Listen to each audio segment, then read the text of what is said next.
Welcome in, viewers. I hope all of you are doing well this evening. I was not planning on live streaming tonight. I do want to start live streaming more often here on this channel. I've talked about how I'm doing it pretty regularly for members, but I want to do it every once in a while for the channel as a whole as well. So thank you for everybody who's in here. Like I said, I wasn't planning on doing this, but Bleacher Report just dropped. One of the craziest lists I've ever seen. Now, let me tell you, I'm not usually compromised when I make these lists, okay? I'm not usually all that biased. I just say how I feel and I let you guys know how I feel. But today's a little bit tough. And the reason why is because a loved one, a former editor on this channel, I don't even know if he wants to be saying this, but he didn't get back to my text. A former editor of this channel, Russell, he's one of the co-hosts of the Johnny Talks podcast. Dude's actually got an interview with these guys coming up. Bleacher Report. Bleacher Report hired this man. He knows NBA history, and I guarantee he's going to do a better job making the lists than whoever's been making these lists, because this is insane. So I've looked through it a little bit, and I was like, I got to go live. We got to talk about this. And it's not just Kobe. Obviously, I put Kobe out there on the thumbnail because it's Kobe, you know. Got a lot of Laker fans, a lot of Kobe fans on this channel, but yeah, dude, I had to put this in front of you guys. Honestly, it's the old guys who get really disrespected, and that's the thing to me with these Bleacher Report lists is it feels like somebody who's 25 who doesn't really know 60s or 70s basketball and just totally disrespects those guys. So first off, thank you to everybody who's here. I'm going to prioritize obviously members and super chats, because how could I not prioritize the biggest supporters? With that being said, that's not necessarily all I'm going to read. I'm going to try to get to everything. And so Cycling is in here. He's a big member, and he says, yeah, dear God, because he knows on our members streams, I'm ripping apart Bleacher Report lists all the time. I'm telling you, Cycling, I genuinely think this is the worst one I've ever seen them do. Okay.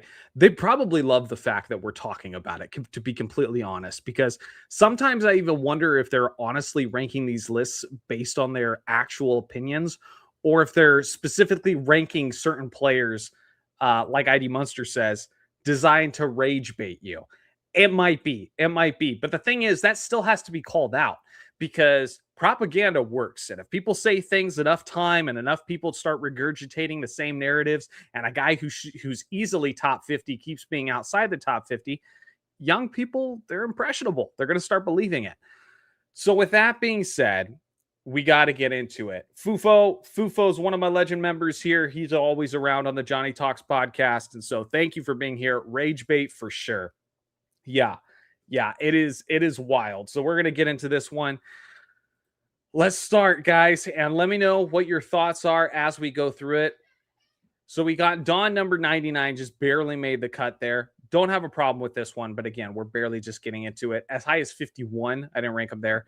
Larry Nance Sr. Larry Nance Sr. was a great high flyer, great dunker, great athlete, but a pretty good defensive player as well. Really, really good shot blocker, especially for a non-center. Again, don't have a problem with that one yet. Eddie Jones does surprise me. Now, Eddie Jones was a great two-way player in the 90s. A lot of people, always get on Del Harris for the fact that Kobe was coming off the bench for the first few years of his career. Well, this guy was why. Eddie Jones. Eddie Jones was an amazing two-way player. So I don't know if I'd have him top 99, top 100, but all right. Karl Malone. Nobody gives Karl Malone any respect for obvious reasons nowadays. With that being said, he was a great in the post defensive player. I'm not going to say a bunch more. Elvin Hayes, no problems. Ben Simmons is a good defensive player, but how long he's been around, how long he's played, you're going to put him in the top 100 greatest defensive players in NBA history? What are we doing? Is it peak ability or does longevity count? To be fair to them, let's go read it. And good to see you as always, member Judo Garudo. Let's read their criteria before I get too far into it, and then we'll scroll a little bit more. Okay. Also, what's up with your freaking drop down menu, Bleacher Report? All right. The NBA's best defenders haven't just adapted to the offensive trends of their respective eras, they've disrupted them. From the intimidating rim protectors, blah, blah, blah, blah, blah. To determine the best to ever do it, Bleacher Report's NBA writers and editors, oh my gosh, this was a staff vote. Voters were instructed to consider advanced metrics, traditional production, all defensive and offensive player of the year accolades, peak dominance, longevity, and the good old-fashioned eye test. So everything's at play here. And this wasn't just one person making this list with their own opinions. This was the Bleacher Report staff. Okay. Whew. So this is all of them. Okay. That we have to factor this in. Good to see you. Thank you, everybody who's in the chat here. I'm seeing a lot of new people who have never seen me before. So yeah, I just shaved. I had a beard like Gandalf the Grey a couple days ago, but it's gone now. It's good to see you, everybody. Ben Simmons 94. I think that's the most egregious one yet. I don't think. I mean, if longevity is a factor, what are we doing? Like Ben Simmons hasn't been consistent enough.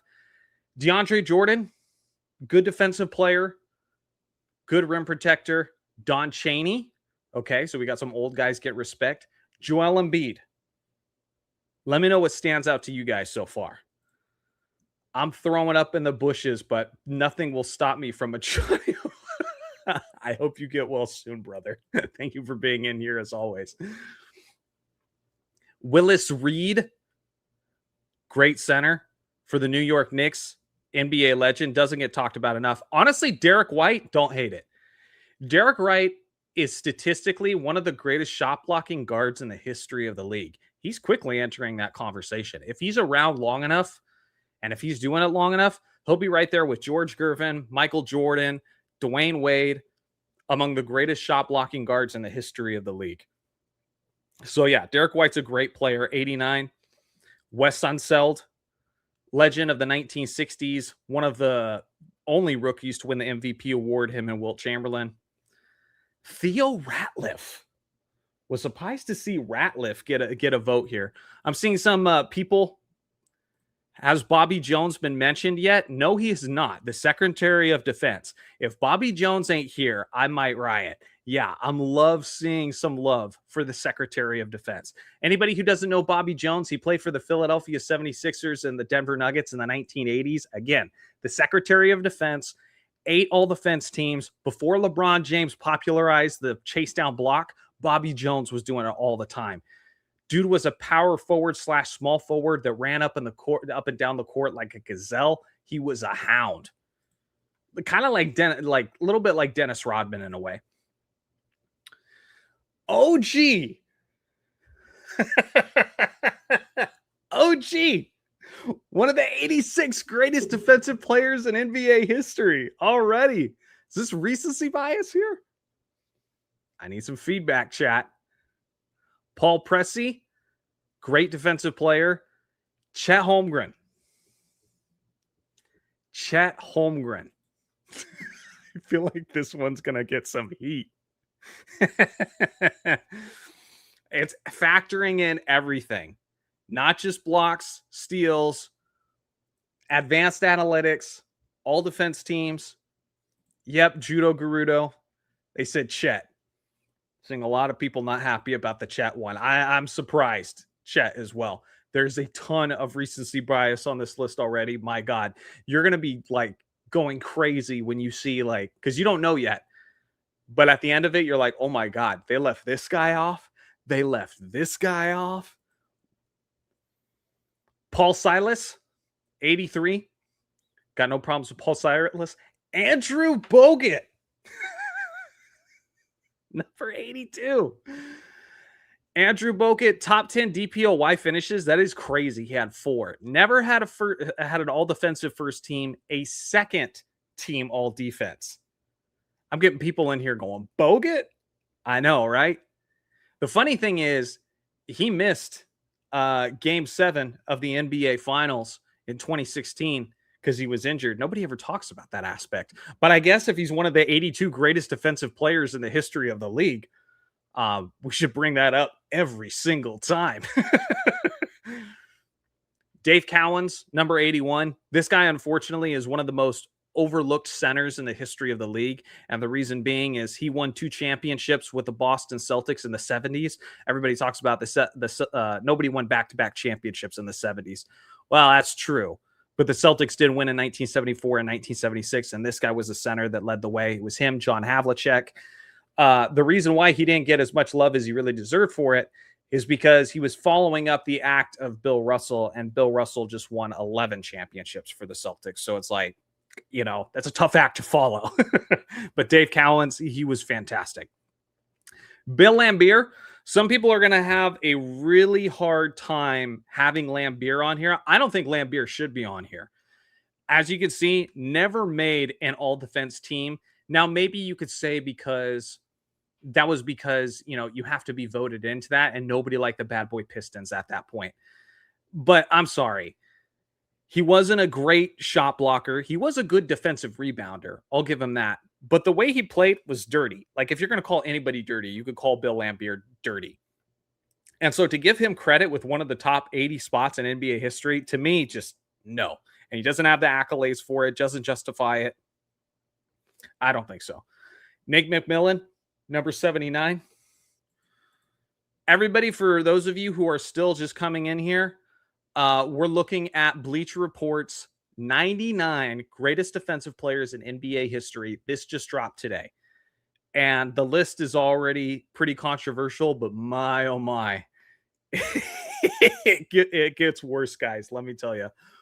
Watch Sidney Moncrief, Alvin Robertson, Bobby Jones, Tom Chambers, Mark Eaton, Dennis Johnson, etc. be left off the list. This is the kind of stuff I'm talking about. Thank you to everybody who's in here. If you become a member, we do these streams all the time. I do them probably like once a month, I would say, just for the main channel. Evan Mobley, number 78. No. Somebody voted him 29.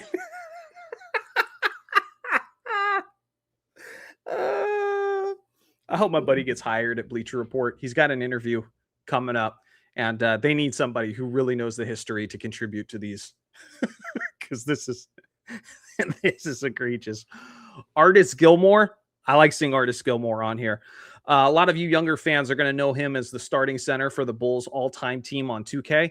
But he was a great NBA player, great ABA player, amazing rebounder, fantastic shot blocker.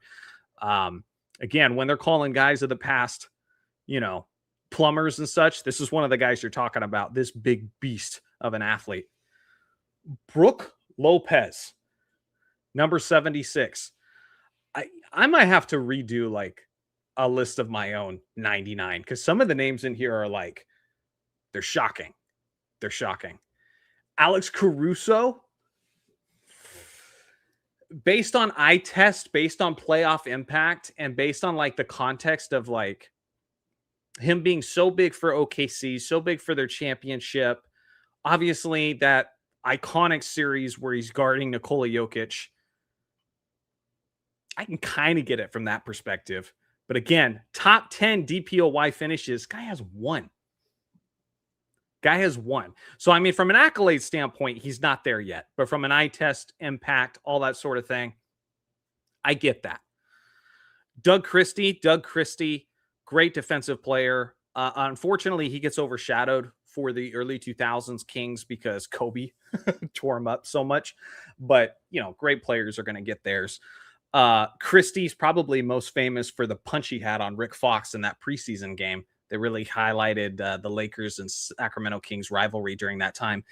But he played during a packed era of great wing defensive players. Now, if you look down here, this is a little bit misleading in his case because he only has one all-defensive first team. But again, consider the guys he was competing against during his era. When you think about Kobe Bryant, eventually Dwayne Wade, Bruce Bowen, Ron Artest certain years when he was in the Western Conference, Andre Kirilenko. Like, to me, this was the greatest era of the wing defender the NBA has ever seen. And Doug Christie was one of the good ones from it. So don't really have a problem with that. Rasheed Wallace, I think this is a little bit high for me. I will say, though, if you needed a Tim Duncan stopper, I'm going to say stopper because I respect the hell out of Tim Duncan. But if you needed one guy to defend Tim Duncan, just look up the numbers when they played against each other. Rasheed Wallace is probably the best guy to do it. So given that context, maybe, but again, not much accolades. Dude was missing a lot of the final minutes of games because he was always getting ejected. I remember that very well too. Somebody voted him 27. That is insane. That is insane. Somebody on the Bleacher Report staff he's got more bark than bite. We need to settle down a little bit. Paul George, number 72. I think there's going to be some negative recency bias with Paul George because Paul George was actually a really good defensive player there for a while. People are already forgetting he was a legitimate MVP candidate when he was with the Thunder.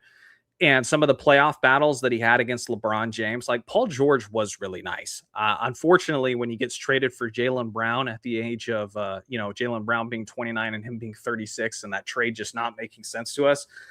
And then, of course, pandemic P and all that stuff. His stock is like in an all-time low, but he was really nice for a while there as a two-way player. Shaquille O'Neal, 71.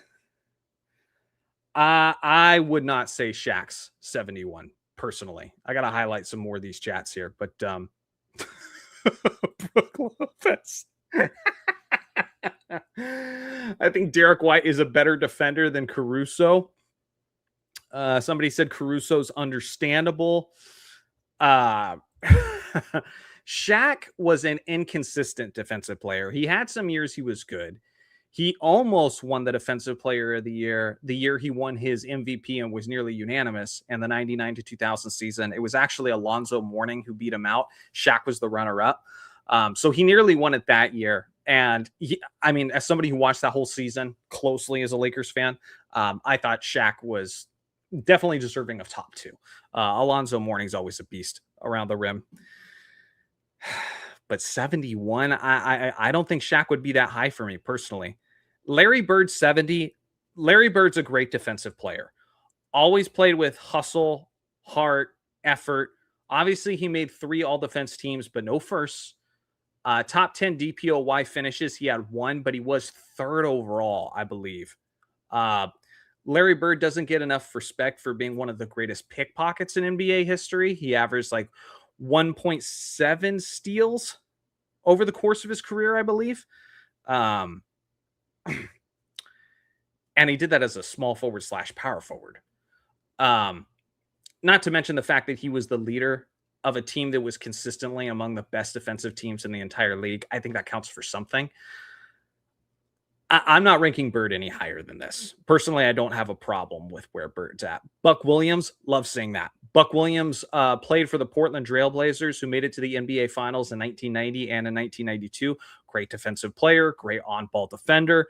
The kind of guy I wouldn't expect Bleacher Report to have on here. So personally, I'm kind of happy with this one. Okay, this is the one I saw before I went live, and it was around this point I decided to go live. This is one of the worst rankings in the history of basketball lists, and I expect some of you NBA hoops historians to start chiming in and popping off on this. Jerry West should be higher. Jerry West should be much higher. Okay? So let me break down Jerry West. Jerry West only had 1 season in the entirety of his career where they tracked steals per game. It was the final year of his career, and he averaged 2.6. 2.6 when he was in his mid-30s at the end of his career. Imagine what his prime was like. Jerry West was also one of the greatest shot-blocking 2 guards in the history of the league. If you ask anybody who was watching at that time or any of his peers who were playing at that time, they're going to tell you that he was one of the greatest defensive players of their era. The guy was an incredible two-way force. Tere's the other thing. They have it listed here, but I bet they don't contextualize it at all. Yep, looking at it, they don't. He had 4 first-team all-defensive selections and 1 second team. What are they leaving out? All-defense team selections didn't exist until he was already in his 30s. Which means every single year where West was in his 20s, his better years, he probably was winning all defense team selections if they had him then, which puts him among the most in NBA history. Say he gets 9 more. He's at 13 all defense team selections, second only to Tim Duncan, who has 15, and Kobe has 12, second all time. Kobe's tied with a few other people, but you get my point. This guy is, quite frankly, one of the top 5 greatest defensive guards in the history of the league. I think he's top 5. Maybe you dismiss him a little bit for his era, but I'm of the opinion that if you consider like who they were playing against and just value that, there's no way he shouldn't be top 25. 68 is disgusting. Disgusting. Rye, he's a member. Good to see you as always, man. What's up? I knew you were going to love that Bleacher Report list. Man. This was bad. He's not just the logo for what he did offensively. Again, 5 first team, all defense team selections. Sorry, 5 defense team, 4 first. And they were only doing it in his 30s. Recently, Basketball Reference validated Wilt Chamberlain's final season where he averaged 5.4 blocks per game. They recently validated like a bunch of stats. They have validated some blocks for Nate Thurman, Bob McAdoo, Bill Russell, and apparently they had enough information to do the entirety of Wilt Chamberlain's 1972 to 1973 season where he averaged 5.4 blocks per game. I made a whole video for members and everything, broke it all down. Wilt for his career averaged like 8 blocks per game based on the data we have. You know what else they had a lot of? Jerry West steals. And as I was going through and calculating those numbers, there were some seasons based on the information we had where Jerry West was averaging 4.5 steals per game. Now, again, were they maybe a little bit more sloppy in the 60s? Sure. The turnover rate was higher. The pace of play was higher. Sure. 4.5 steals per game is 4.5 steals per game. On top of all the all defense team selections too. To me, this is the worst. I could have put him in the thumbnail. Kobe gets more attention, but to me, this is probably the most disgusting ranking on this entire list. And it's insane. This is just somebody who just either hates Jerry West or doesn't know. But again, it's not just one person. This is the entire Bleacher Report staff.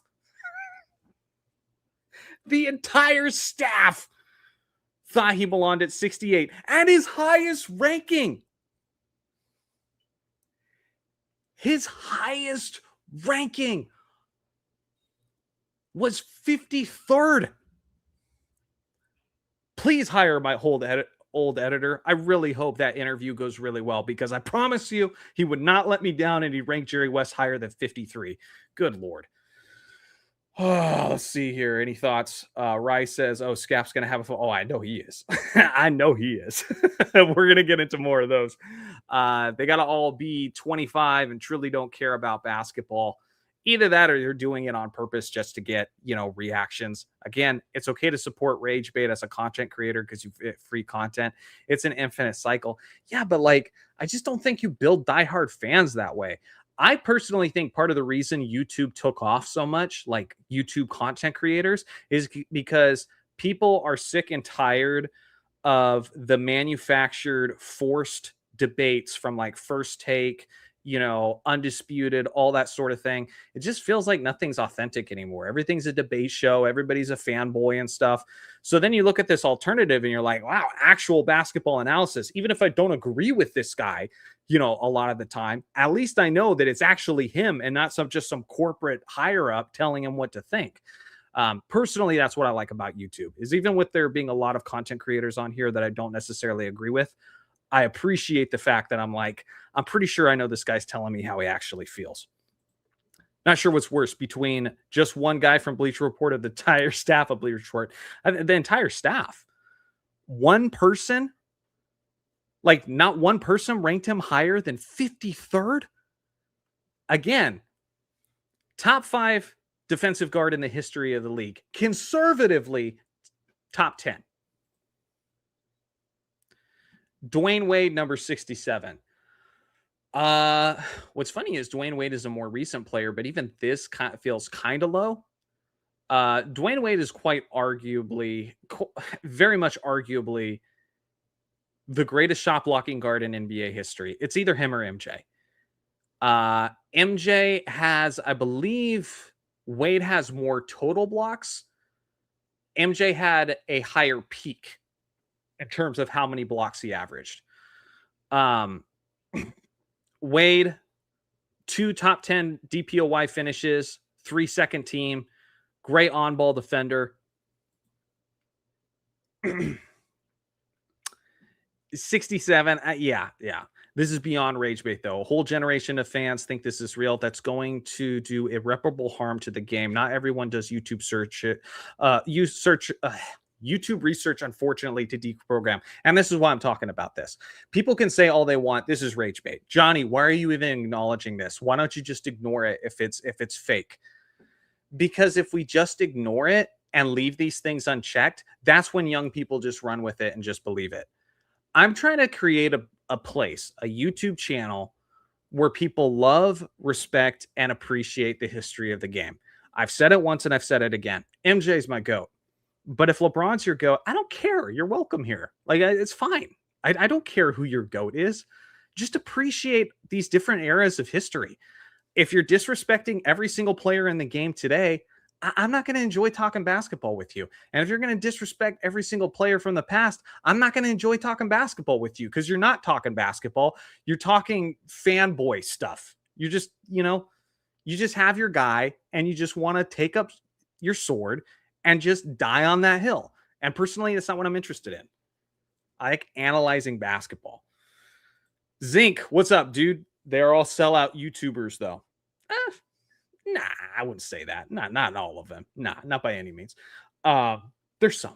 Because even then, I told some of you guys, I got reached out by an NBA affiliate when I had 1,000 subscribers, and they were like, "Yeah, if you sign with us, you get all these perks, yada yada yada.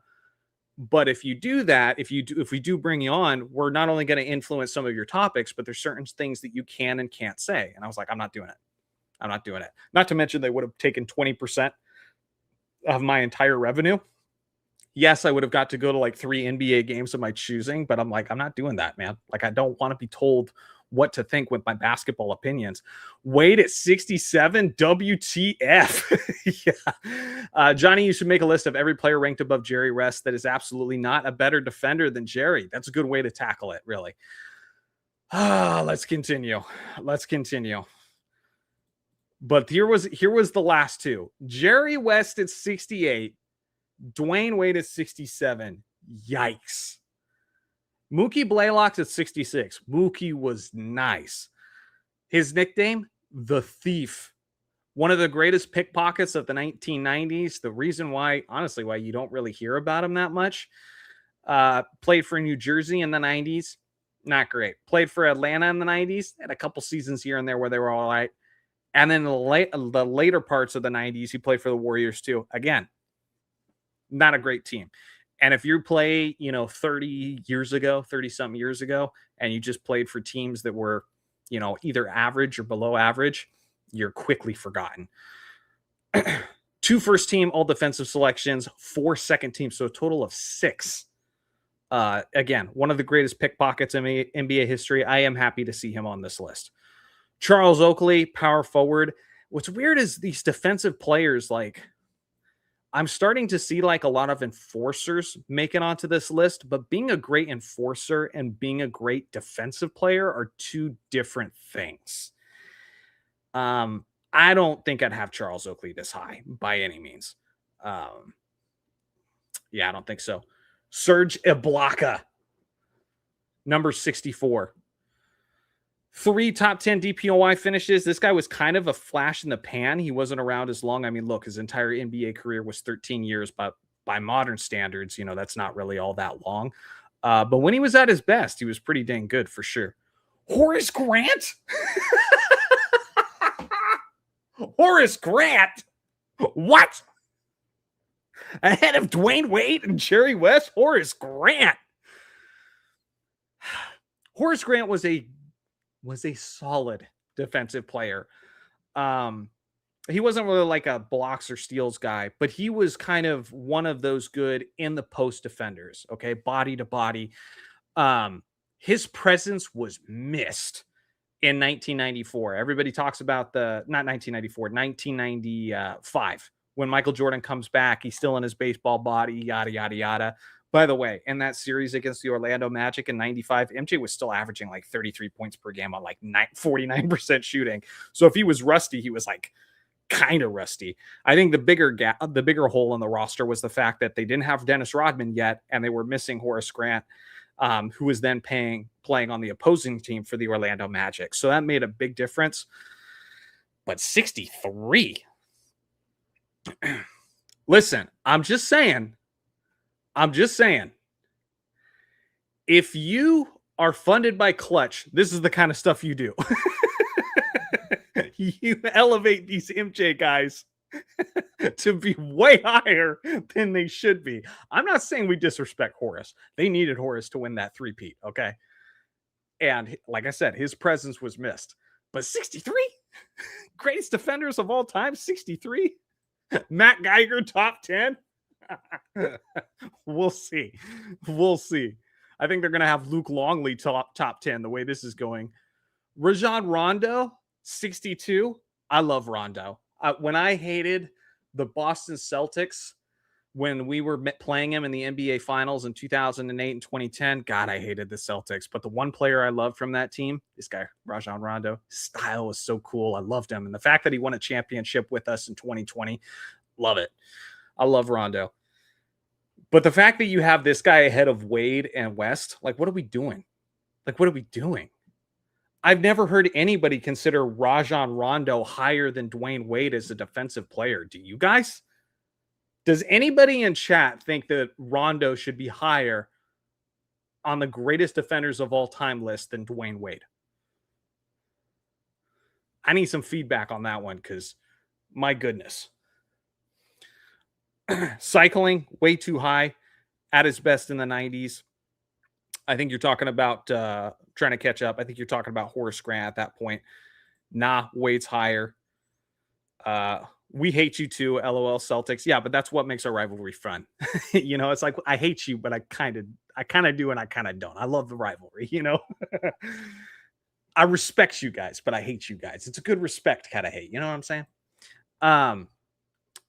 Manute Bol, 61. In his rookie season, Manute Bol was averaging 5 blocks per game. Okay. Now people are going to say, well, what is he supposed to do? He's 7'7" tall. Well, yeah, exactly. But there's a lot of 7'5" guys and up who weren't able to do that. Sean Bradley couldn't do that. Yao Ming couldn't do that. George Marason couldn't do that. Manute Bol was an incredible shot blocker. Over his career, 3.3 blocks per game. Obviously, his defensive win shares. Top 10 DPOY finishes 4. Why does this drop down menu fucking away? God. Somebody voted him 16th. Okay, that's way too high. That is way too high. The other thing is he didn't play a ton of minutes. So this is a good one right here. Bol averaged 5 blocks in his rookie season and at least 3 and 5 of his top 10 campaigns. And his career average of 6.4 blocks per 75 possessions is 1.8, clear of second place as the same.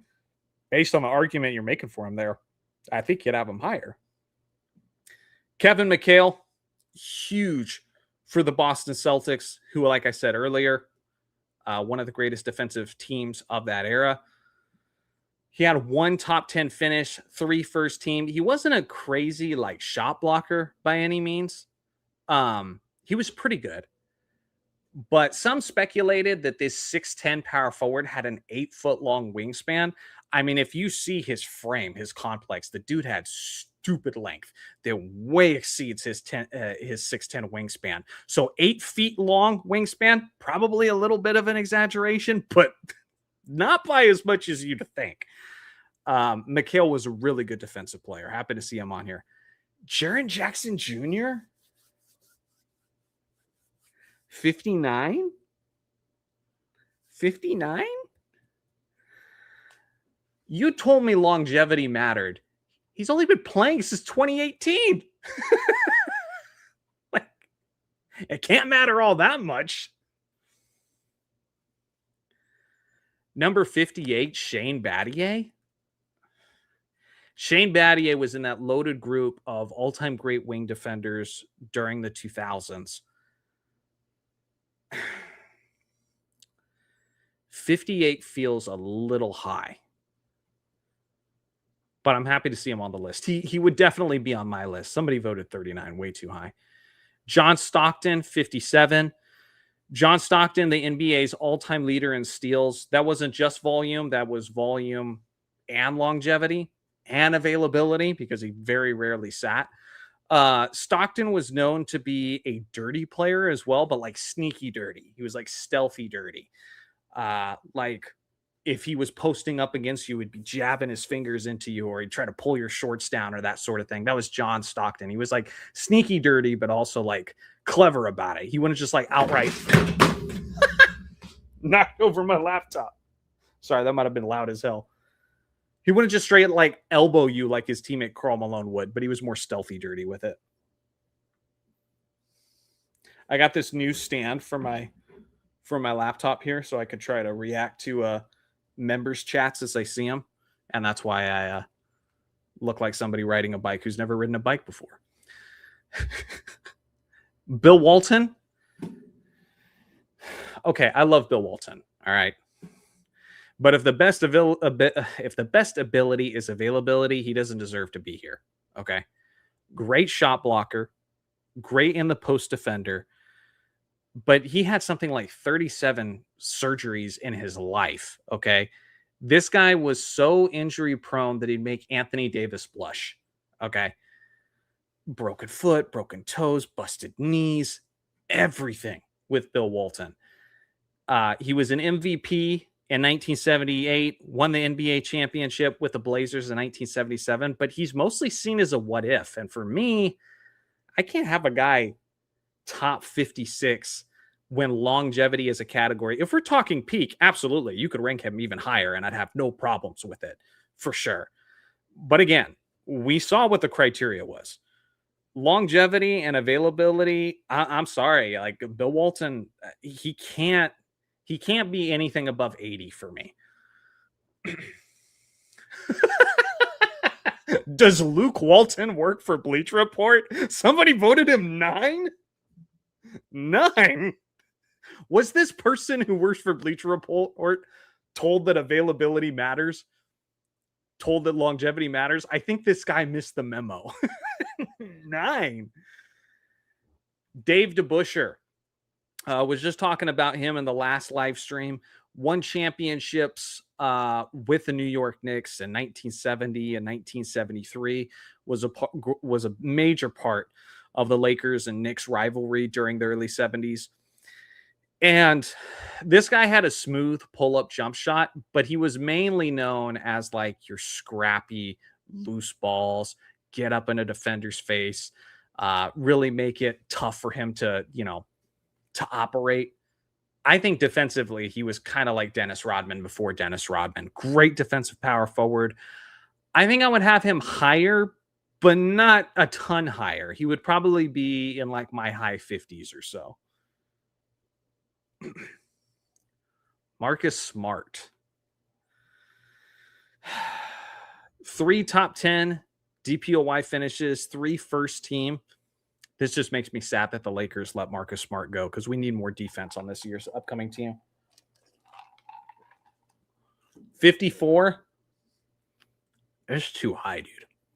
Again, I have to remind myself, some people in the chat. Rice says, are we crazy? I have to remind myself, this guy is how many spots ahead of Jerry West? Jerry West, who in reality, if all defense teams had always been around, he would have been the league leader in steals almost every single year. Probably would have led the league in steals anywhere between like 4 and 8 times. On top of the fact that he would have had anywhere between 10 and 14 all defense team selections. And Marcus Smart is like 20 spots ahead of him and Dwayne Wade and the thief Mookie Blaylock. He's a good defensive player. I'm going to miss him next year for sure, but we got to slow our roll. Norm Van Leer. 10 seasons, so not the most longevity, but now you're starting to see more all defense team selections. This guy was a solid defensive player. Don't have a problem with that.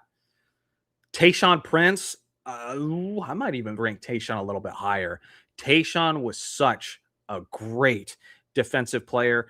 What was he, like 6'9"? His wingspan was so long. Kobe played like crap in the 2004 NBA Finals. He took like 30 more shots in the series. Yeah, 30 more shots in the series than Shaq. Kobe was trying for that Finals MVP in 2004. And the biggest reason why Kobe just played like crap was because of this guy, Tayshaun Prince, man. He is an all-time great defensive player. Somebody voted him as high as 28. Honestly, I don't hate that. To me, he is top 50. Maybe he's going to be a little bit lower because there's so many great anchor defensive players. And yeah, I'm starting to see people, I'd say, a little bit higher. Tayshaun gave Kobe's problems, man. Yeah, for sure. Long arms. Yeah, long arms for sure. He was like Scottie Pippen in a way, but even longer. Maurice Cheeks. Maurice Cheeks was a great two-way player. He isn't often talked about enough for those Philadelphia 76ers. Remember, the 1983 Philadelphia 76ers won 11-1 in the NBA playoffs, and they were stupid stacked. But this is one of the guys who's not talked about enough. Consistent in terms of being a pickpocket, good on-ball defender. Not talked about enough, but I'm not ranking him ahead of Tayshaun Prince. I'm definitely not ranking him ahead of Jerry West. I like the fact that he's here. I like the fact that he's top 75, but I think this is a little bit high. Jerry Sloan, absolutely. Kind of like Tayshaun Prince of his era in a way. Played from 65 to 1976. People just think of this guy as the Utah Jazz head coach, for good reason. He's one of the greatest coaches in NBA history, but arguably an even greater defensive player. Great on-ball defender. Great pickpocket. Don't have a problem with that. Sean Marion is too high. Even just from like an accolade standpoint. So first off, the fact that Sean Marion never got an all defense team selection does feel like a travesty. But again, that's kind of based on what I talked about earlier, because Tayshaun Prince and Bruce Bowen and Ron Artest and Kobe Bryant and Dwayne Wade, like, you want to talk about a competitive field, like wing defenders in that era was competitive. Okay. At a certain point, Tony Allen's in part of that mix, who we're definitely going to see him later on in this list. But I don't know. I think I'd rather have Prince personally. Sean Marion was one of the few bright spots on the Phoenix Suns defense. And I think that was kind of unfortunate. Like if he played on the Spurs, he would have been so much more appreciated for his defense. But part of what made Marion such a special defensive player is he was like a big 6'9" wing who could defend basically all five positions. He had the speed to defend a 1 or a 2, but he had the size, the athleticism, the strength, the leaping ability to defend like 4s and some 5s. Marc Gasol, 48? No way. So Marc Gasol won a Defensive Player of the Year award, a very controversial one over LeBron James. Now, I will say people act like it's just a travesty that he won this over LeBron, because how could he win over LeBron when LeBron was first team, but Marc Gasol was second team?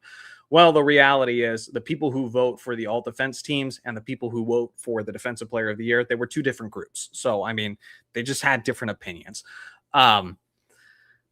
With that being said, there isn't the consistency there. 2 top 10 DPOY finishes. Other than that, not a single first team. He wasn't like a super athletic rim protector. I got some people laughing in the chat already. Marc Gasol. Yeah, I mean, we're talking top 50. Too high for me. Yeah, too high for me as well. Yeah, I don't want to be disrespectful because he actually was a good defensive player, but unfortunately, that's kind of how you have to come across. Somebody said 26. Like, this person's probably 20 years old and was like, he beat LeBron James for Defensive Player of the Year. Clearly, he's got to be top 30. Jimmy Butler?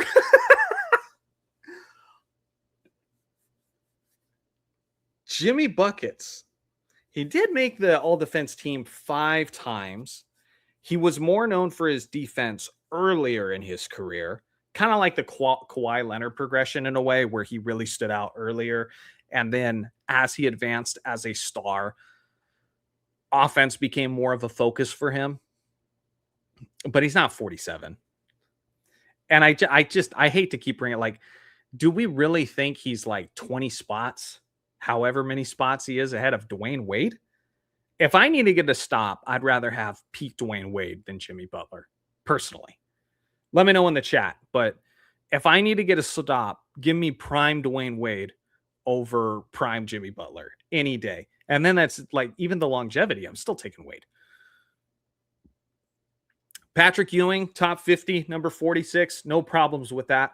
Patrick Ewing's just famously remembered for being a choker. He got showed up by Hakeem Olajuwon. He had some knee injuries at times where it really, really costed him.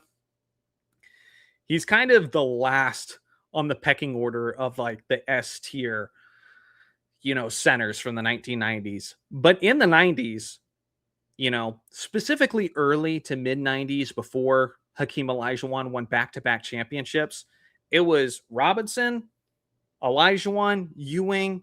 There was a debate on who the best center was in the NBA, and it was a good conversation. Obviously, then halfway through the 90s, Hakeem Olajuwon really separated himself. But just because of how people remember his shortcomings and the fact that Olajuwon bested him, he tends to get ranked pretty low on lists where he should be higher. So I'm happy to see him be top 50 for sure. Some people would say he should be even higher. Dennis Johnson. I'm surprised Bleacher Report would rank Dennis Johnson all the way up to 45. DJ was awesome for the Boston Celtics. Really was a good floor general for them. He was really their go-to guy to try to slow down Michael Jordan. Now, obviously, he's Michael Jordan, so he still got still scored 63 points in an NBA playoff game. But 6 first-team all-defensive selections, 3 second-team. So we're talking 9 all-defense team selections. Yeah, he was huge for the Celtics. And the other thing is, that's not even his prime.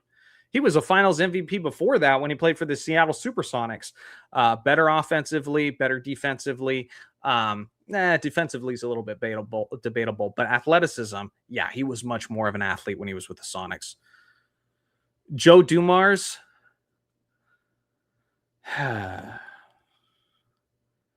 Dumars and GJ being close to each other. This is a good debate. This is always a good debate between these two. I've actually had members ask that I do a versus series video comparing these two, and that is a good comparison. For what it's worth, Michael Jordan says that Joe Dumars is the best defensive player that he's ever played against. He tends to be a little bit overlooked because he was really the good guy on the bad boy Detroit Pistons.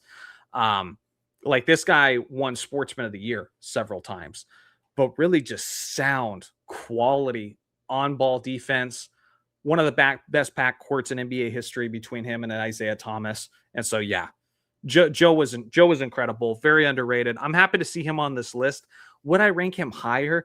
It's tough to say, genuinely. I'm not going to hate on Bleacher Report for this one because there's a lot of great defensive players. And obviously, with just how important rim protection is, I imagine there's going to be a lot of centers in the top 40. So I don't think I'm hating on this one. I'm just happy he's here. Tyson Chandler, 43. I'm not ranking Tyson Chandler ahead of Patrick Ewing. No way. Tyson Chandler is a great defensive player, though. Won a DPOY award, finished top 10 3 times. 43 is a little high for me. Okay. The thumbnail, Kobe Bryant, 42. At this point, you just got to laugh. Bleacher Report, what the hell? The agenda against Kobe. Like, Kobe and LeBron were friends. Would Clutch really pay Bleacher Report to do this? Like, that's gross if they're doing that. Because that's the only way this makes sense.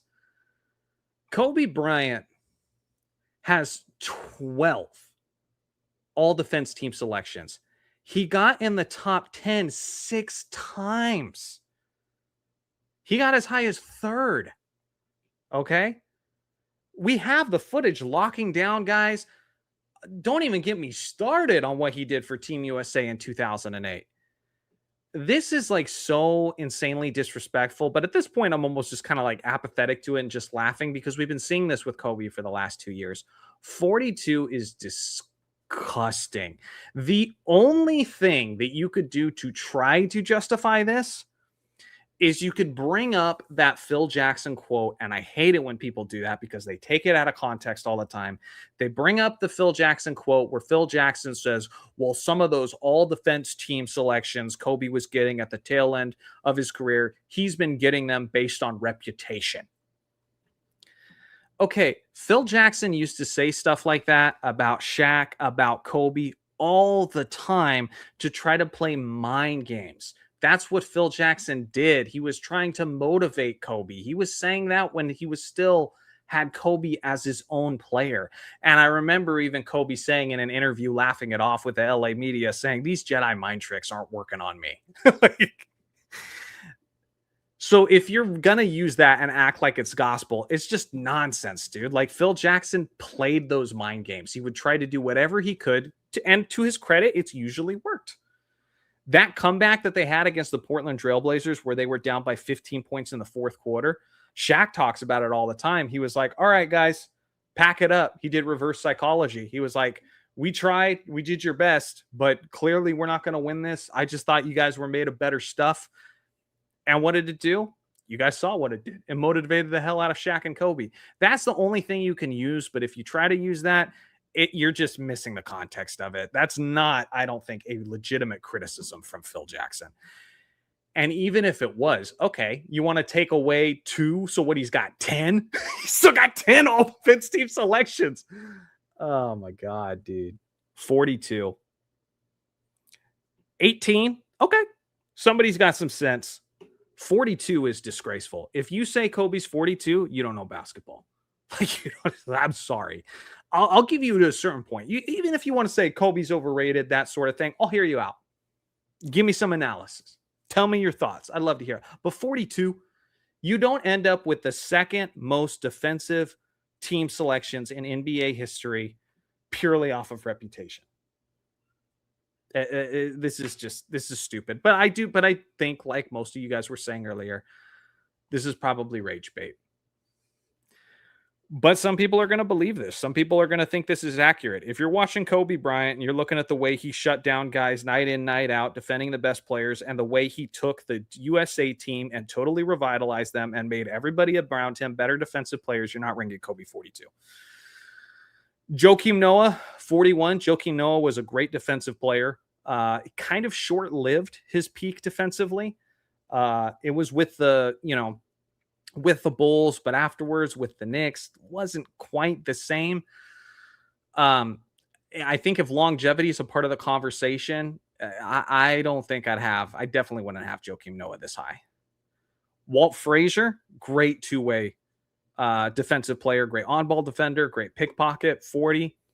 Don't have a problem with that. The only reason why I might disrespect certain legends like this or have problems with some rankings like this is just because of some of the guys we've seen. Do I have a problem in a vacuum like Walt Frazier being ranked 40? No. Do I have a problem with him being I think like 25 spots ahead of Jerry West? Yeah, I have a problem with that because Jerry West is a better defensive player. Somebody went 13th. Knicks fan. Andre Kirilenko. AK-47. I mean, he's bested a lot of the best wing defenders compared to him. He had 3 all-defense teams. He had 9 less than Kobe. 9 less. And we got him several spots ahead of him. He's ahead of Kobe. They have him ahead of Shane Battier. They have him way ahead of Dwayne Wade. I will say, though, I just thought of that. I actually didn't think of that till just now. Horace Grant's ranked high. Kobe Bryant's ranked low. Dwayne Wade was ranked low. If there was an agenda, I'm starting to see it. It's all correlating on making someone look better. Bam Adebayo, 38. It is crazy, though. Bam's still going. He's been playing since 2017. Up to 6 all-defense team selections. Dude's going to have a lot. Dude's going to have a lot by the time he's wrapped up. We'll see. We'll see how many. I mean, obviously now he's focusing more on his offense a little bit. Alvin Robertson, happy to see him. I was worried he wasn't going to be on the list. This guy holds the record for the most steals, the highest average steals per game in an NBA season. Great on-ball defender, great pickpocket, was the defensive player of the year in 19, I think it was 85 or 86, and the competition he had was stiff competition. Also, he has the most games with at least 10 steals, and it's ridiculous how many he has. I don't remember off the top of my head, but Alvin Robertson, great defensive player. Victor Wembanyama, I will say this, Wemby's a tough one to rank because he just started in 2023. Okay. So obviously longevity, it doesn't help him at all. With that being said, he was the first unanimous DPOY in NBA history. On top of that, when you add an eye test, I mean, the kind of gravitational pull that Steph Curry has on offense, it's like a repellent. It's a magnet in the other direction. He's pushing dudes away to the perimeter because they're scared to take it inside.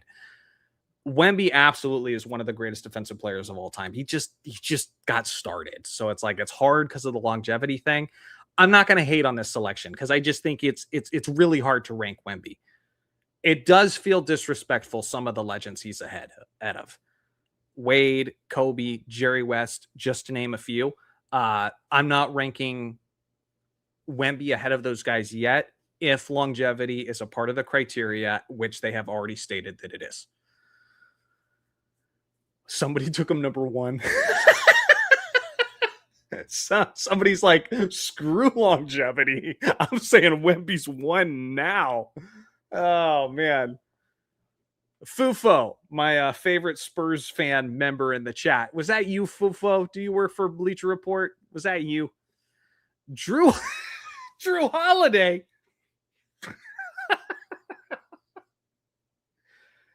Drew Holiday? 35?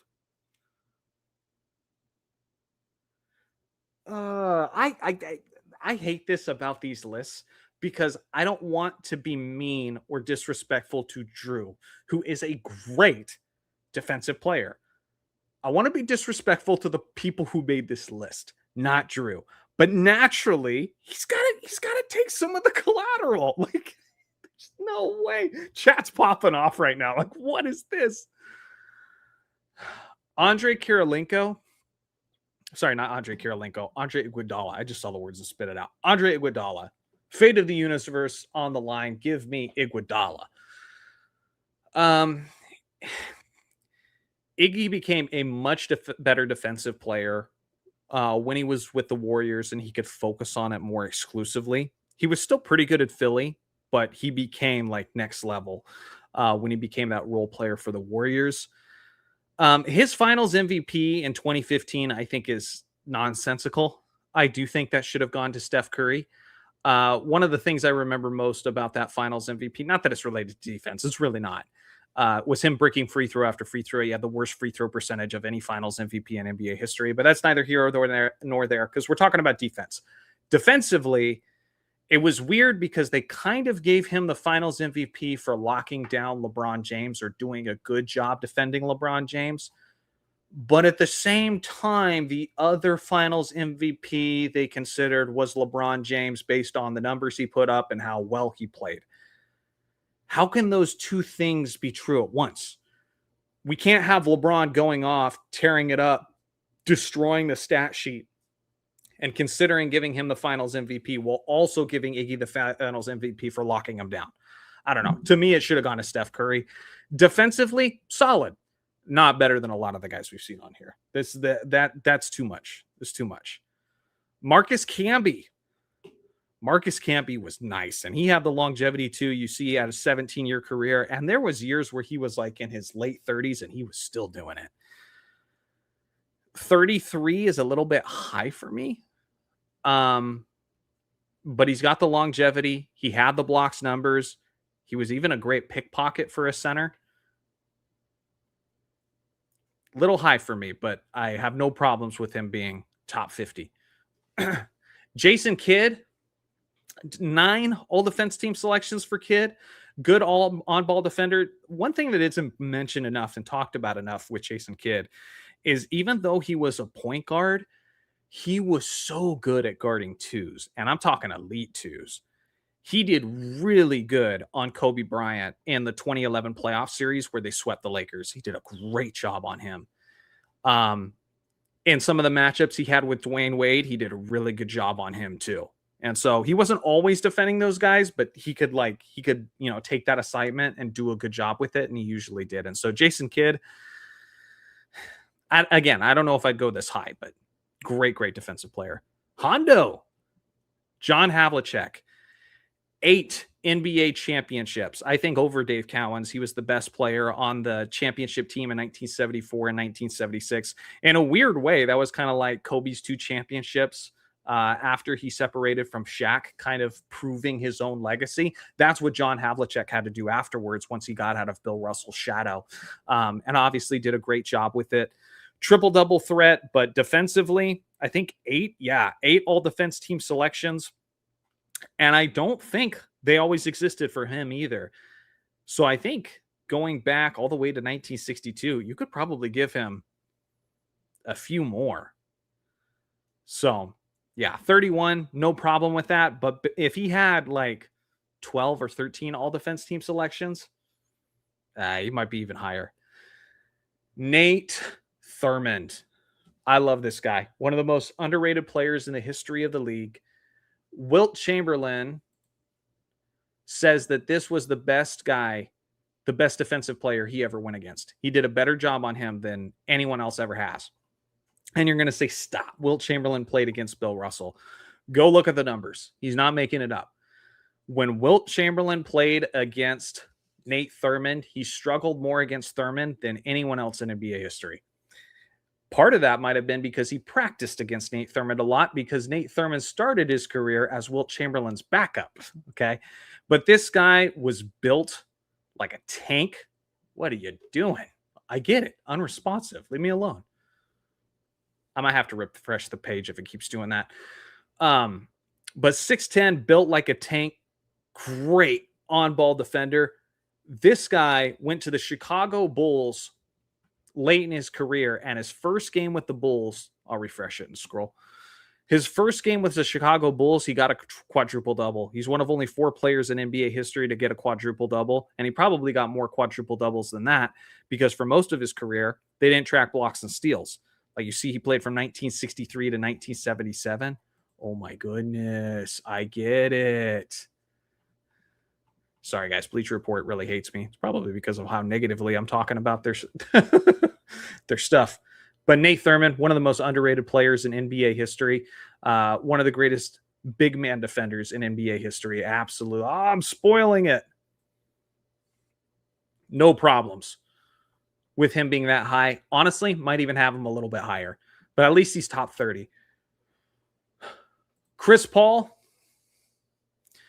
Chris Paul is one of the all-time greats. What's funny is if you're a young NBA fan, you didn't even see him at his peak, because Chris Paul's peak was really when he was like between the ages of 21 to 23 for the Hornets. He was so good, where he got all the way up to like 2.8 steals per game. I remember me and my buddy Charles, shout out Charles, but I remember when Chris Paul came into the league and we were saying after his first 3 years in the league, he might be one of the top 5 greatest point guards of all time when he's all done. Because he would have games where he'd have like 20 points, 14 assists, like 7 rebounds, and like 9 steals. And you're like, who is this guy? He's only 22. He's going to get way better. He actually didn't get better. He stayed consistent. He's Chris Paul. Basically everywhere he's gone, he's made the team better. But based on his first few years, which was his actual peak, you thought he was going to be one of the select few greatest point guards of all time. Yeah, CP3 was nuts. Can you please go away? Michael Cooper. I love seeing this guy ranked this high. He was the defensive player of the year in 1987, coming off the bench, by the way. This guy was a sixth man for the Showtime Lakers. Controversial, that DPOY for him always pissed off Michael Jordan. MJ thought he deserved the DPOY this year and was famously critical of it, but Cooper won it. Cooper also had 8 all defense team selections. Arguably the greatest perimeter defender in Los Angeles Lakers history. Clearly, Bleacher Report thinks that's the case, having him that far ahead of Kobe. But yeah, he's right up there for sure. Michael Cooper was incredible defensive player. Somebody had him at 8. That's a little bit high for me, but I get it. I get it. Sidney Moncrief. They invented the Defensive Player of the Year award. What was it? Good trivia question. It was like 82 or 83, but he won the first 2. Great two-way player. Michael Jordan has sung the praises of this guy constantly. He could guard 1s, he could guard 2s. Also, look up his highlights, defensive highlights. The dude could leap, man. He was an incredible athlete. And some of the block shots he got the eye test for sure. Sidney Moncrief was awesome. Don't have a problem with him being ranked this high. Gary Payton is the more high profile, recognizable name. But for me, when I think of the greatest defensive guards in NBA history, I think of Cooper. I think of Michael Jordan. I think of Gary Payton. I think of Jerry West. And I think of Sidney Moncrief. He's in that mix for sure. Mark Eaton. Glad to see him. 7'4" beast. Highest blocks per game average in a single season happened by Mark Eaton. It was 5.6 blocks per game. I think in 1985, year after year, he was like 1, 2, or 3 in the DPOY rankings. Yeah, I mean, let's just look at that. Top 10 DPOY finishes. He had 6 of them. So yeah, this was one of the great players that played alongside of John Stockton and Karl Malone in the 1980s. Rest in peace, Mark Eaton. He was an absolute legend. And yeah, ranked as high as 14. Great rim protector. Bobby Jones. Okay, top 25. Low for me, though. This is low. This guy's known for the Secretary of Defense. Need I say more? Okay. When we first started this stream, this was one of the names that came up a lot. This guy was like a gazelle on the court. Covered so much ground, similar to Tayshaun Prince with his length, small forward / power forward. But look at that. 10 first team, all defense team selections. This guy was massive for that 1976ers team that went to the NBA Finals multiple times, including the 83 team that went 11-1 in the NBA playoffs. Secretary of Defense, and he earned that nickname. I've mentioned it time and time again, and when the stream first started, before LeBron James really made the chase down block popular, this guy was doing it all the time. This guy was such a good chase down blocker, partially because he covered so much ground so well. Somebody ranked him as high as 9. That guy's knows ball. That guy at Bleacher Report, he knows ball, but he accepted the check to rank Kobe lower. Bruce Bowen, number 24. Screen share disappeared. How long has that happened?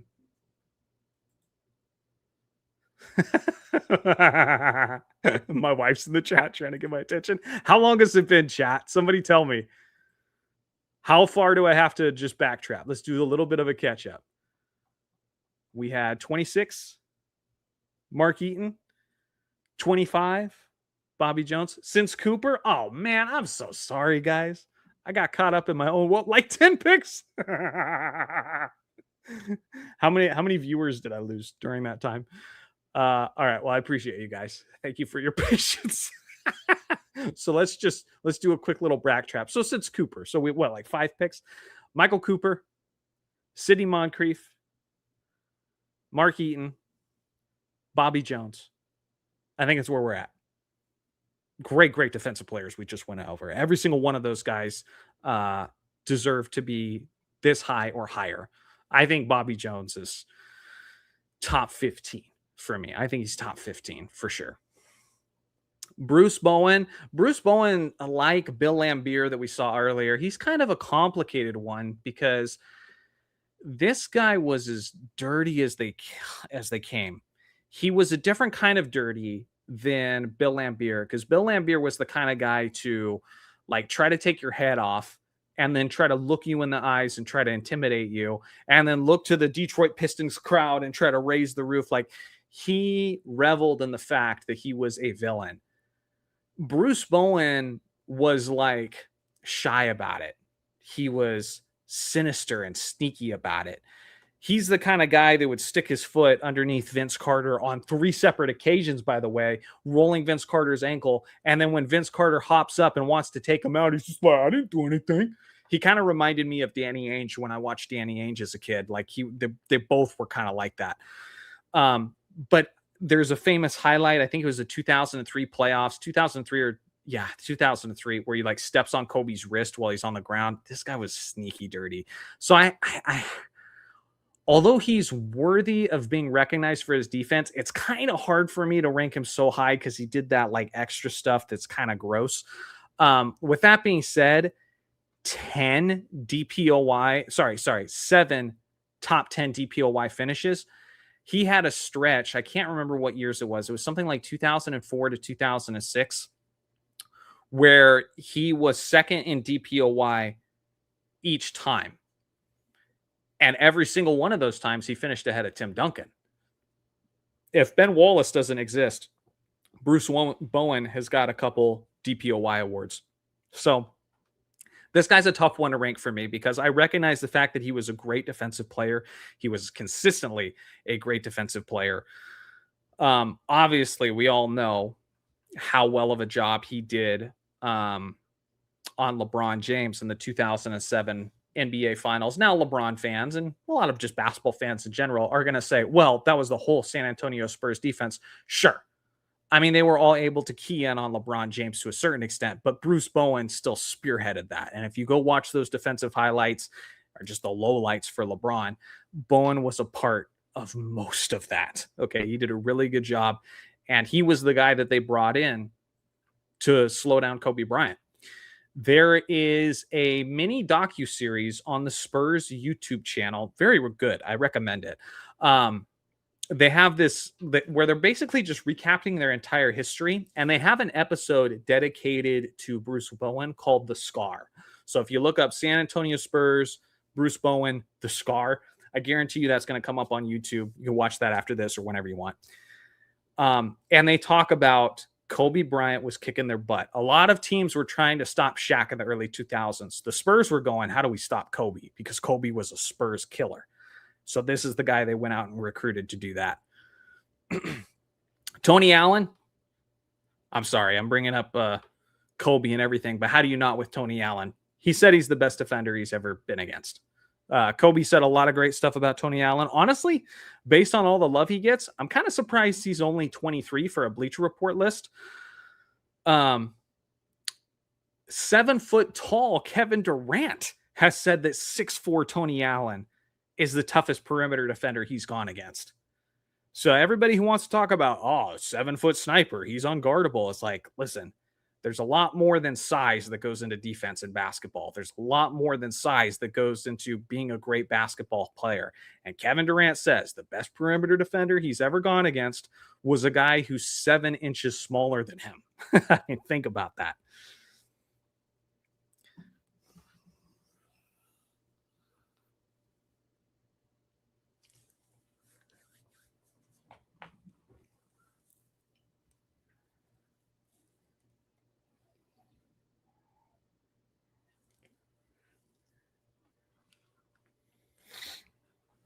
Listen,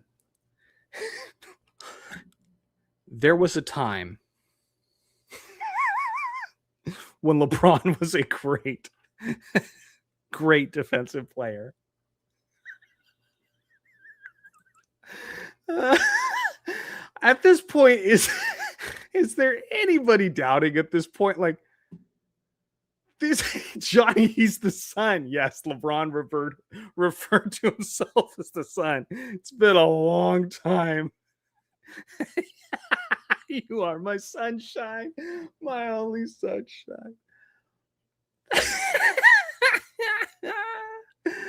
Okay, LeBron has not been an elite defensive player for a long time now. In his defense, he's played a long time. He has half the all defense team selections he has with Kobe. And to be fair, of course, I'm going to bring up Kobe because Kobe, LeBron, all that sort of thing. But Kobe's not even the worst one he's ahead of. You have him ahead of the Secretary of Defense, Bobby Jones. Are you kidding me? LeBron was a good defender at points. And there's other times where we've just seen him slacking off. We've just seen him have to get pushed by Kyle Kuzma to go play defense. I don't want to just immediately go to this is clutch funded. Like, I really don't. I really don't. But like, what? He's like 1,000 spots ahead of Dwayne Wade. And Dwayne Wade is one of the select few greatest two guards, like defensive two guards in NBA history. Yeah, this is too high. What's interesting, this is actually interesting. So the highest vote, to me, this makes it even more fishy. The highest vote LeBron got was 16, but he's ranked 22. It sounds like they were all kind of unified in this ranking then. I would have thought his highest vote was much higher. But, if he got an average of 22 and the highest he got is 16, I guess a lot of people had him around this range at Bleacher Report. Listen, I don't want to be a LeBron hater. The guy was a great defensive player. You could even say he should have won the Defensive Player of the Year over Marc Gasol. I don't care. Give it to him. That's fine. He's not 22. This is egregious. And some of the guys, he's like 40 spots ahead. Again, Jerry West. To me, of all the guys who are the most disrespected on the list, the most disrespected by far is Jerry West. Jerry West is in the conversation of the top 5 greatest defensive guards in NBA history. In reality, he should have had 14 all defense team selections. And I don't even know how many of those would have ended up in a DPOY. He might have got a couple. Frick, he won a finals MVP even when he lost. Yeah. This is too much. This is too much. People are just going to say, oh, you're a LeBron James hater. Dude, you want to rank him ahead of Kobe? Whatever. It's fine. I get it. I have Kobe ahead of him. But it's some of these other guys he's ahead of that's just, what? This guy right here, they don't talk about LeBron defensively the way they talk about Tony Allen. They just don't. Let's move on. Meta Sandifard, Ron Artest, Meta World Peace, man of many names. This is his most recent, though. All-time great defensive player. He even broke through and took one from Ben Wallace, which is saying something. Then he did a great job for us with the Lakers in the 2010 NBA Finals. We had him defending Paul Pierce, which was great. People are going to be like, well, Kobe didn't defend the best player. That's not a bad thing. When you got a guy who could defend the best player on the opposing side so your star could focus on his offense, you'll take that. You want that. That's desirable. So Ron Artest, physical, bruising player. Obviously, that's a little bit overshadowed by what happened in the Malice of the Palace and all the ugliness of that. Go on with that. But this guy was an all-time great defensive player for sure. Finished in the top 10 6 times. Again, there's a lot of guys he's ahead of I wouldn't have him ahead of. Whoa. See, that's weird too. Are you kidding me? How does he end up 21st if the highest ranked was 20? Did everybody rank him 20 or 21? How does he average a 20 when you have the entirety of the Bleacher Report staff voting on this and the highest he got voted was 21? How does that happen? That's a whole lot of 20s and 21s to make that possible. Alonzo Mourning, number 20. Alonzo Mourning is a perfect example of a player who gets punished for his heart. And what I mean by that is Alonzo Mourning tried to block everything. Okay. He tried to block everything. And that's what I loved about him. But because of that, occasionally he'd be postered by Michael Jordan. You know, you remember that dunk where Michael Jordan dunks on him and then doesn't look like he knows what he wants to do. He just goes, ah! There's that one. Remember Vince Carter when he was on the New Jersey Nets, puts it behind his back, then attacks the basket, takes it way back here and flushes it on Mourning. But Mourning went for everything. He blocked more, blocked a lot more than he got dunked on. Won multiple Defensive Player of the Years. Even when he was the backup for Shaq, a lot of people forget this with Miami Heat. He was still a defensive player of the year candidate then too. So Alonzo, top 20, I got no problems with that. I really think he should have been in the top 75 greatest players of all time as well. Definitely ahead of Damian Lillard based on what he's accomplished for sure. Dwight Howard's a guy who could have got that as well. Anthony Davis, tough one to rank. Davis was consistently a defensive player of the year candidate for a while. Finished in the top 10 6 times. Again, you got to be focusing a lot on peak with Anthony Davis because the best ability is availability. There are so many times where he's putting up zero impact defensively because he wasn't on the court. But he was big for their championship, for our championship in 2020. But yeah, I'm not ranking him this high. I think top 20 is too high, for sure. I hate to just keep bringing up the same names, but like how many spots? What is he, like 25 spots ahead of Patrick Ewing, for example? Like no way. Too much. And I've watched so much of AD's career and I'm like, impact wasn't the same. Hold on. I got to have a sip of my tea for this one.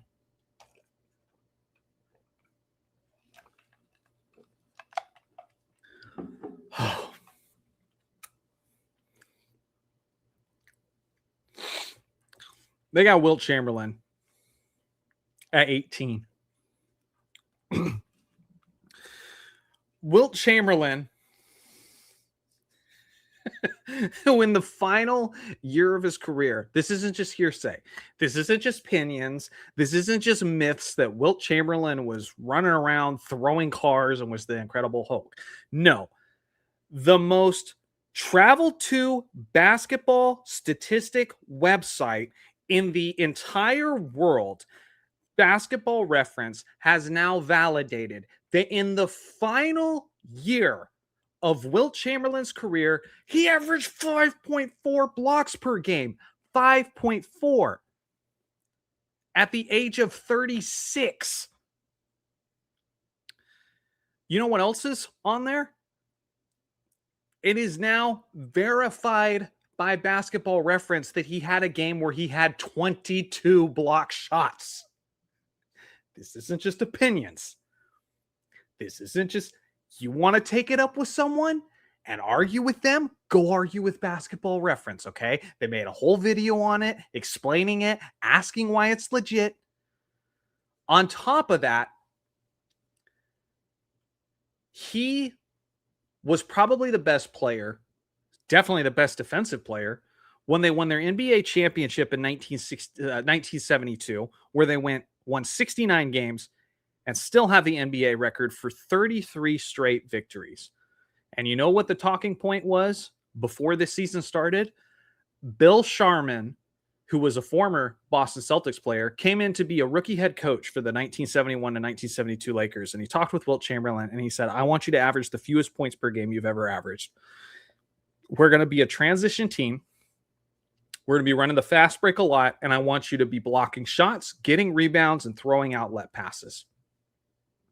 And Wilt Chamberlain, at that point of his career, recognizing that he's starting that season with Jerry West and Elgin Baylor and Gil Goodrich, he says, yes, sir. And he goes out there and he does it. Don't even get me started on his 1967 championship, doing more of the same. 18 is just stupid. You've either been affected by the propaganda that you just think everybody there is a plumber in his era, which simply isn't true. The average height for the center in the 1960s, the data is available online on NBA.com or Basketball Reference. Take your pick. The average height of the center back then was 6 foot 10 inches tall. Okay. Beyond that, he had to go against Nate Thurmond, who's on this list. He had to go against Bill Russell, who's going to be way ahead of him on this list. Beyond that, there was usually 8 to 12 teams in the league, meaning that Wilt Chamberlain would have to face guys like Nate Thurmond, Bill Russell, Walt Bellamy, as many as 12 times a season. That's just the regular season.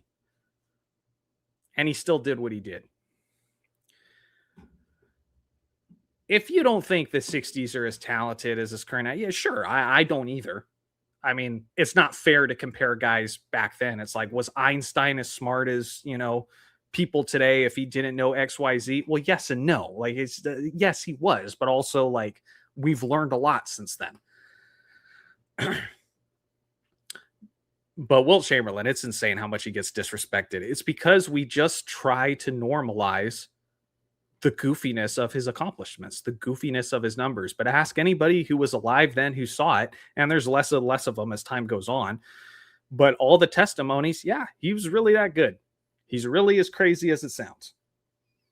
18, it's criminal. Like, to me, this is, if you want to say you're an NBA history, anything, history buff, all that sort of thing, and you rank him 18, and he didn't even crack the top 10 for a single staff member of Bleacher Report. Disgusting. Disgusting. Giannis 17. Top 10 DPOY finishes. I forget he's finished in the top 10 7 times. He's still going, by the way. Giannis is a great defensive player.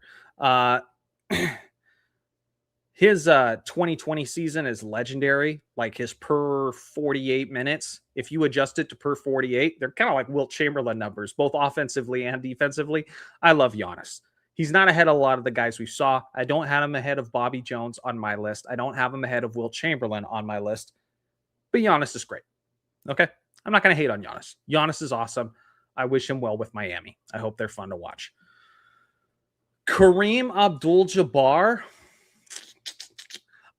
Definitely wouldn't have him ahead of Wilt Chamberlain. But Kareem, for longevity, he certainly got that. Consistently, see, he certainly got that. I mean, look, 11 all-defense team selections.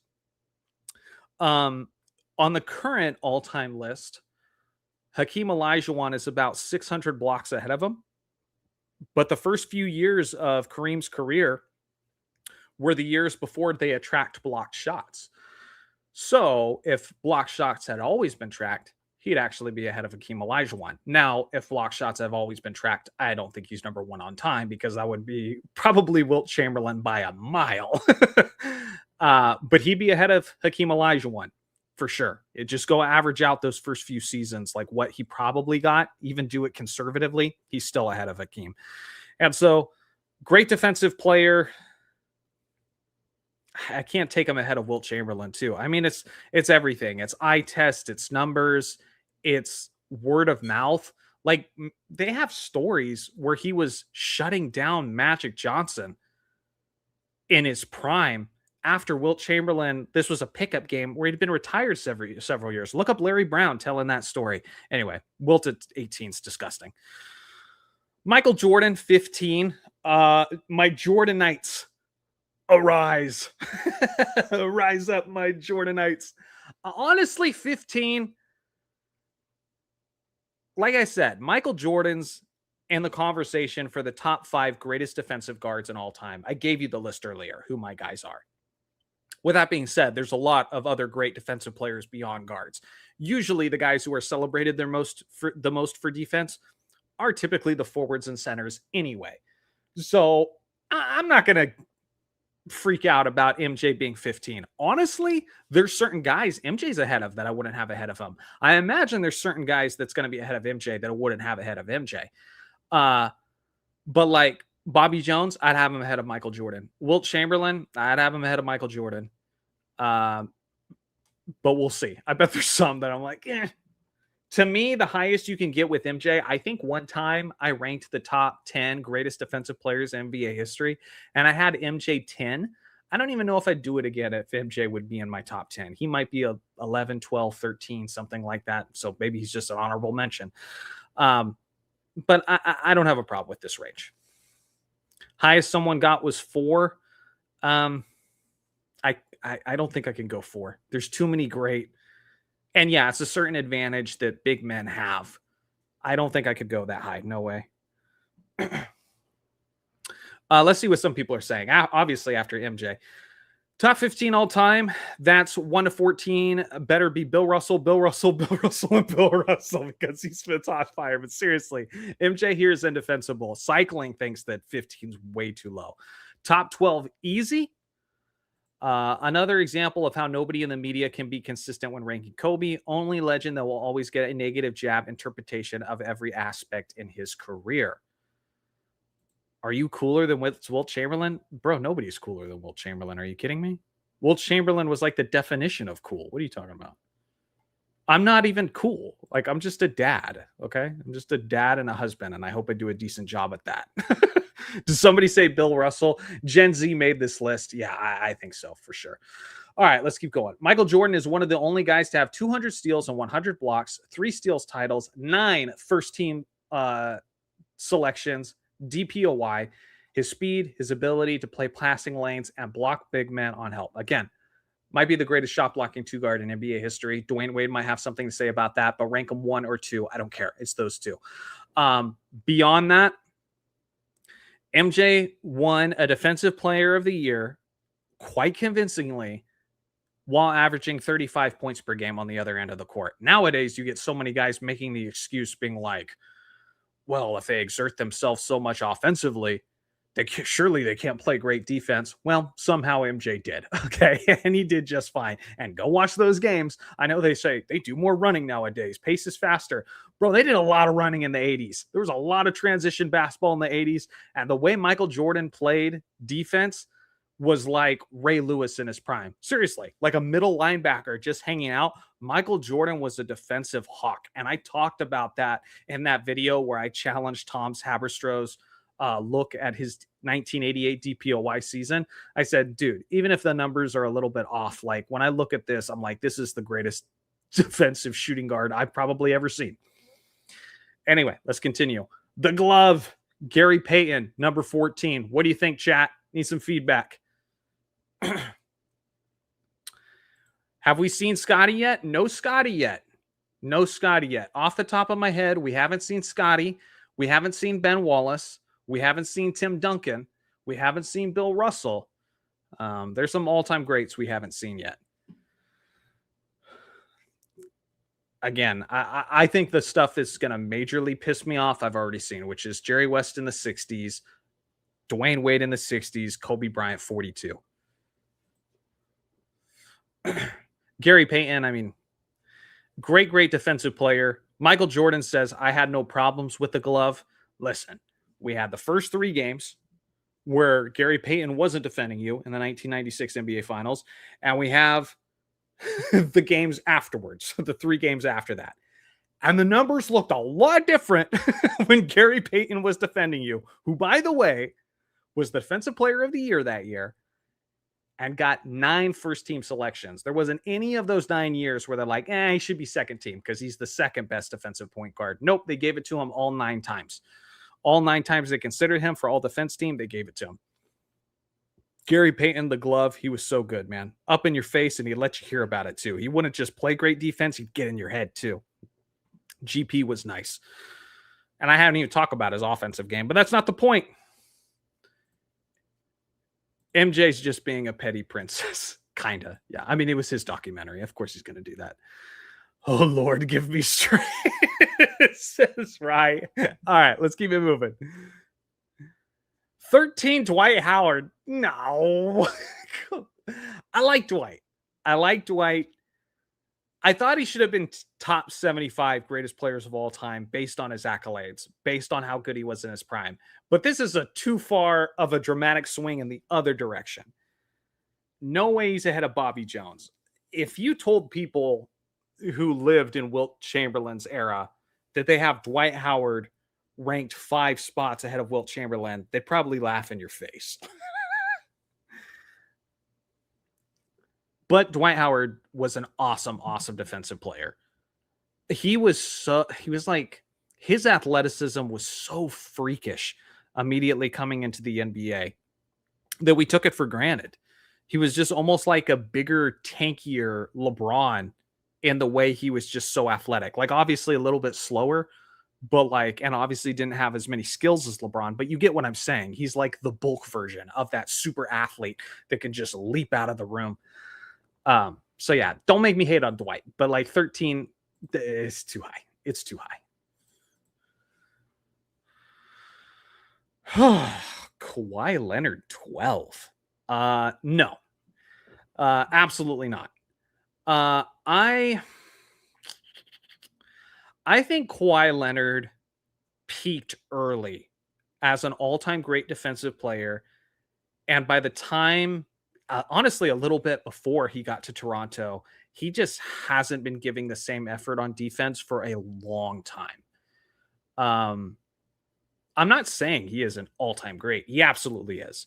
And LeBron James clearly was unhappy with the fact that Kawhi Leonard was guarding him during some of those NBA Finals games. Like, we've seen the film. Okay. Kawhi Leonard's got hands just as big as Michael Jordan, just as big as, Julius Erving. And I've always said this, how we always talk about the what ifs, like if Michael Jordan played in this era, he'd average 40, which I absolutely believe. I absolutely believe Michael Jordan would average 40 if he played today. But sometimes those what ifs work in reverse. And if you took peak defensive Kawhi Leonard and let him play in the 1990s when they had hand check, oh man, Kawhi Leonard would be scary. Talking like 2014 Kawhi Leonard playing in the 90s where he can like use those massive mitts to kind of push dudes around and he could reach in more and try to swat balls away. Oh man. Are you trying to say Bobby Jones or am I a casual? Bobby Jones is ahead of him. Bobby Jones was more consistent than Kawhi Leonard. With that being said, Kawhi Leonard's peak was so nice. So if you're a peak guy and you want to rank him this high based on peak, okay. All right.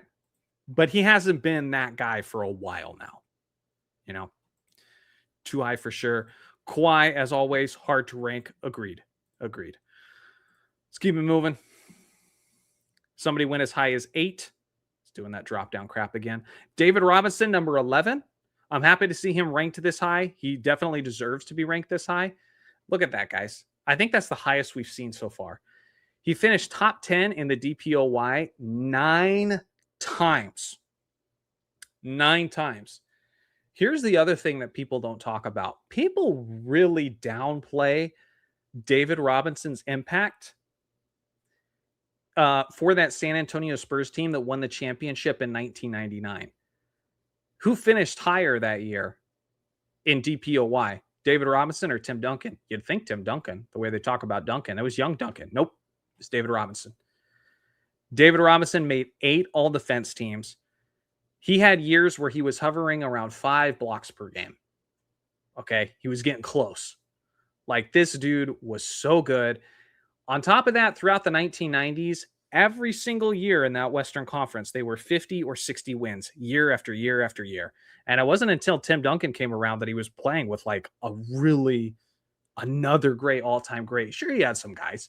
He had Dennis Rodman there for a little bit, but that was like, that blew up before he went to Chicago Bulls. He had Sean Elliott. He had some good players to play with. But David Robinson didn't get as much of a legitimate shot throughout the 90s as some other guys did. He didn't get to play as much with as much talent as some other guys did. Yes, Hakeem Olajuwon bested him when it mattered. We all know that. And that's why Hakeem's higher in basically every category. But with that being said, I think we penalize this guy too much. He's definitely one of the greatest defensive players of all time. 11, no problem with it. He deserves that kind of respect for sure. Let's see here. Rye says, Gobert is an amazing interior defender. We haven't seen Gobert. That's right. I usually defend him against people treating him like a complete bum on defense, but top 10 gives me fits. He's tied for the most DPOYs in NBA history. Sean Elliott was cool. Sean Elliott was awesome. Spurs fans love him for sure. Let's keep it moving. Let's see how this top 10 unfolds. Draymond Green, no way. No way. Draymond's a great defensive player. Top 10 all time? No way. Ahead of David Robinson? Jamie Lannister, a member of mine, says he's absolutely top 10. So I got one of my own members disagreeing with me. Cycling does not think so. Draymond way too high. Great defender, though. Yeah, I think he's definitely too high. I hate to keep bringing him up. Bobby Jones, Wilt Chamberlain, they're ahead of him.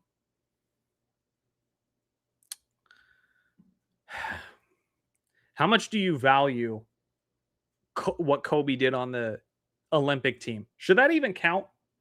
Should that even count? I guess that's a good question that I didn't bring up earlier when Kobe was, whether or not you count it, it was disgusting how low Kobe was ranked, but we're not surprised at this point.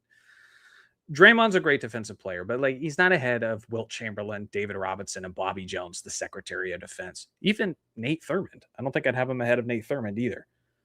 But he's top 20 for sure. I think Draymond's in my top 20. He's been an anchor defensively for a dynasty team.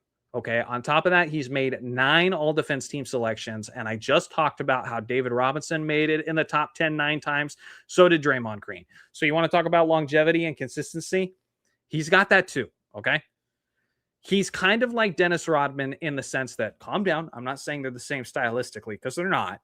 But he's like Dennis Rodman in the sense that his defensive impact goes beyond the stat sheet in terms of like steals and blocks. Okay. Great on the ball defender, very tenacious, makes big plays when it really matters. He's just not top 10 for me. He's not.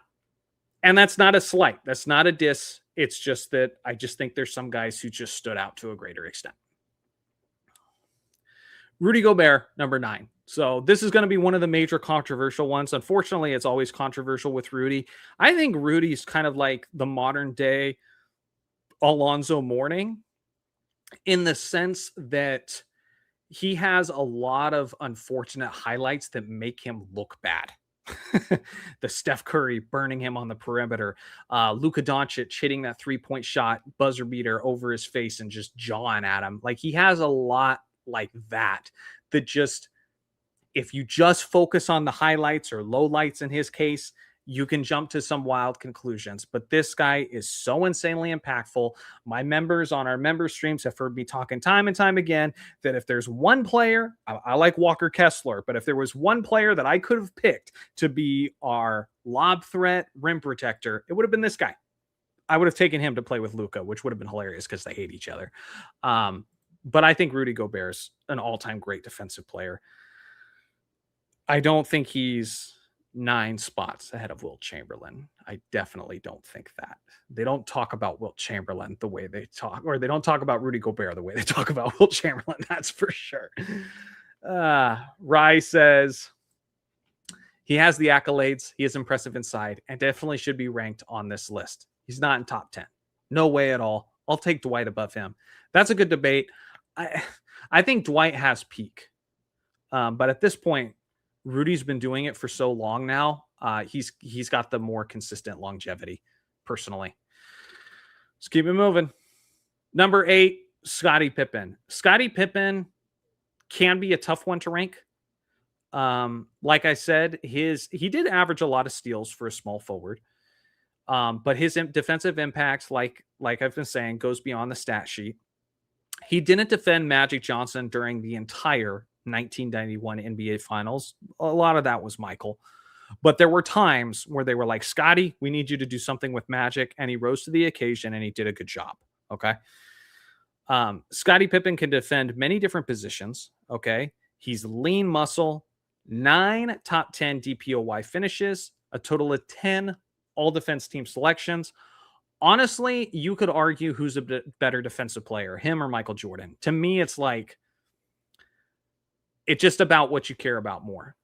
If I want a guy who can cause a turnover like he did in the final defensive stop of his career with the Bulls, then I go with Michael Jordan. Michael Jordan's better in the passing lanes. Michael Jordan's better at stripping the basketball. Michael Jordan's got bigger hands.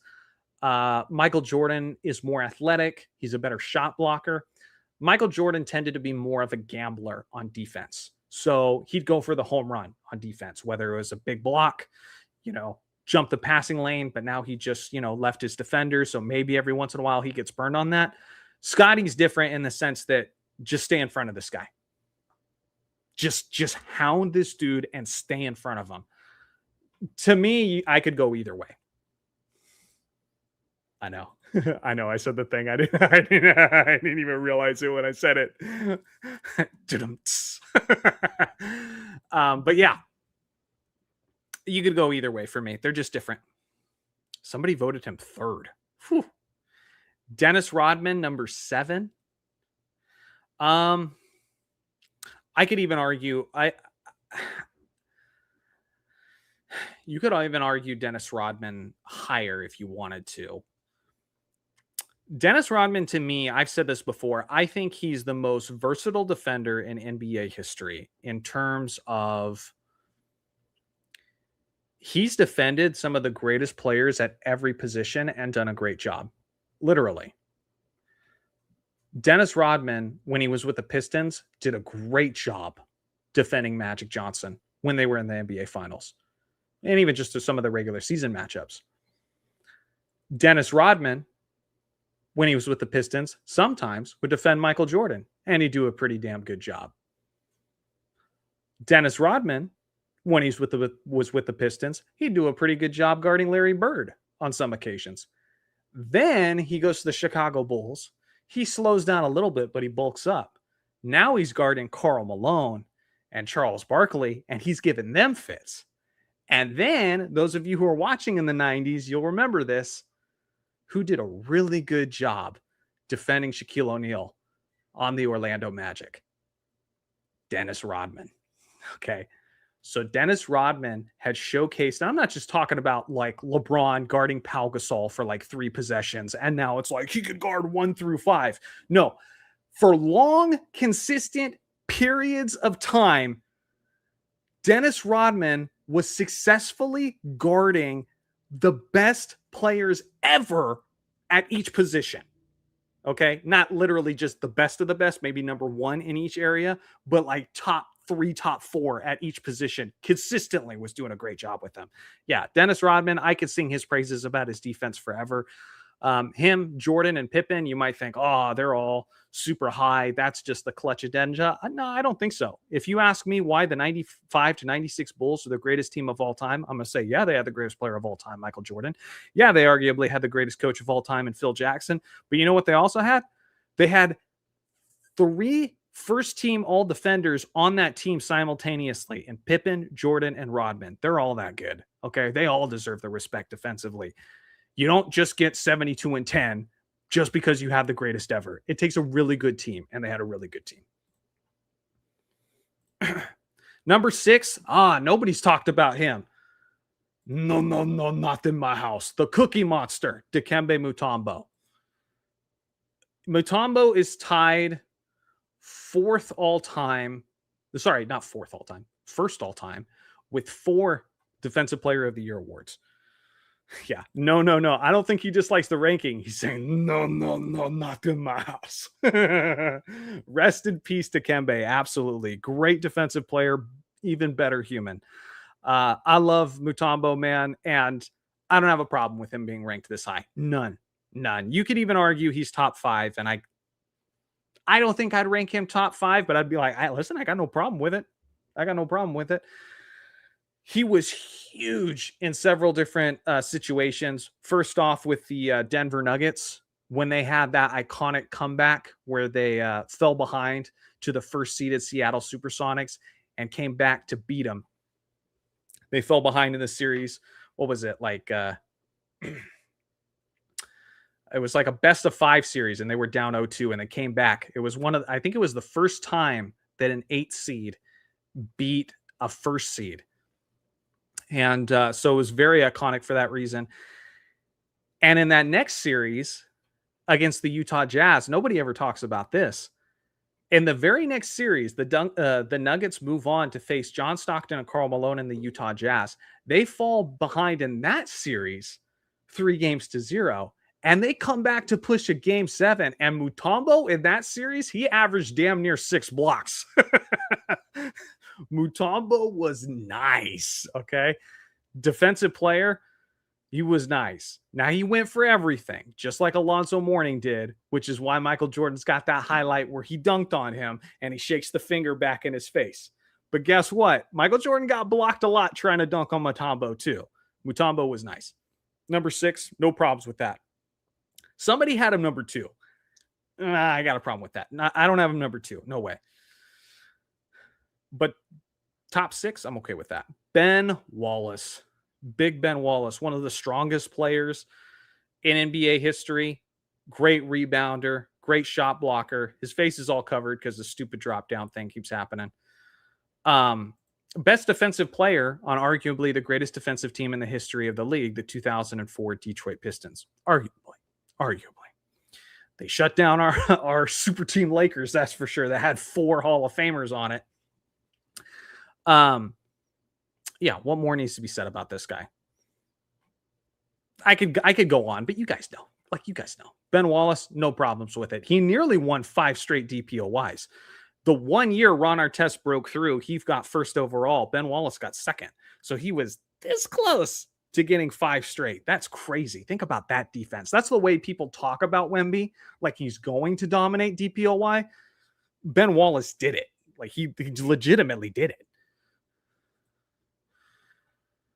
Number 4. Ooh, it's a little low. I think to me, I know it's top 4. Okay. He's on the Mount Rushmore of defensive players, according to Bleacher Report. So it's like, can you really complain about him being like top 4?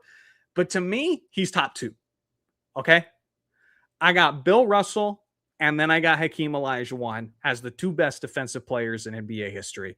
Bill Russell, then Hakeem. Eventually, we'll see. Wemby might get into that mix, but right now, it's those 2. Okay. Number 4, I don't know. Top 10 DPOY finishes 10. I think 7, 9. Rodman also had 10. So him and Rodman, that's the most top 10 finishes we've seen so far. And he's the all-time leader in block shots by a mile right now.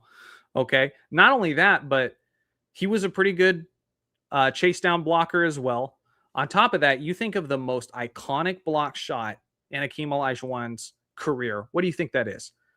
I think it was that one in the NBA Finals where they won the game by him chasing down John Starks. He was guarding the explosive and quick John Starks on the perimeter and not only kept up with him, but blocked that shot as time expired.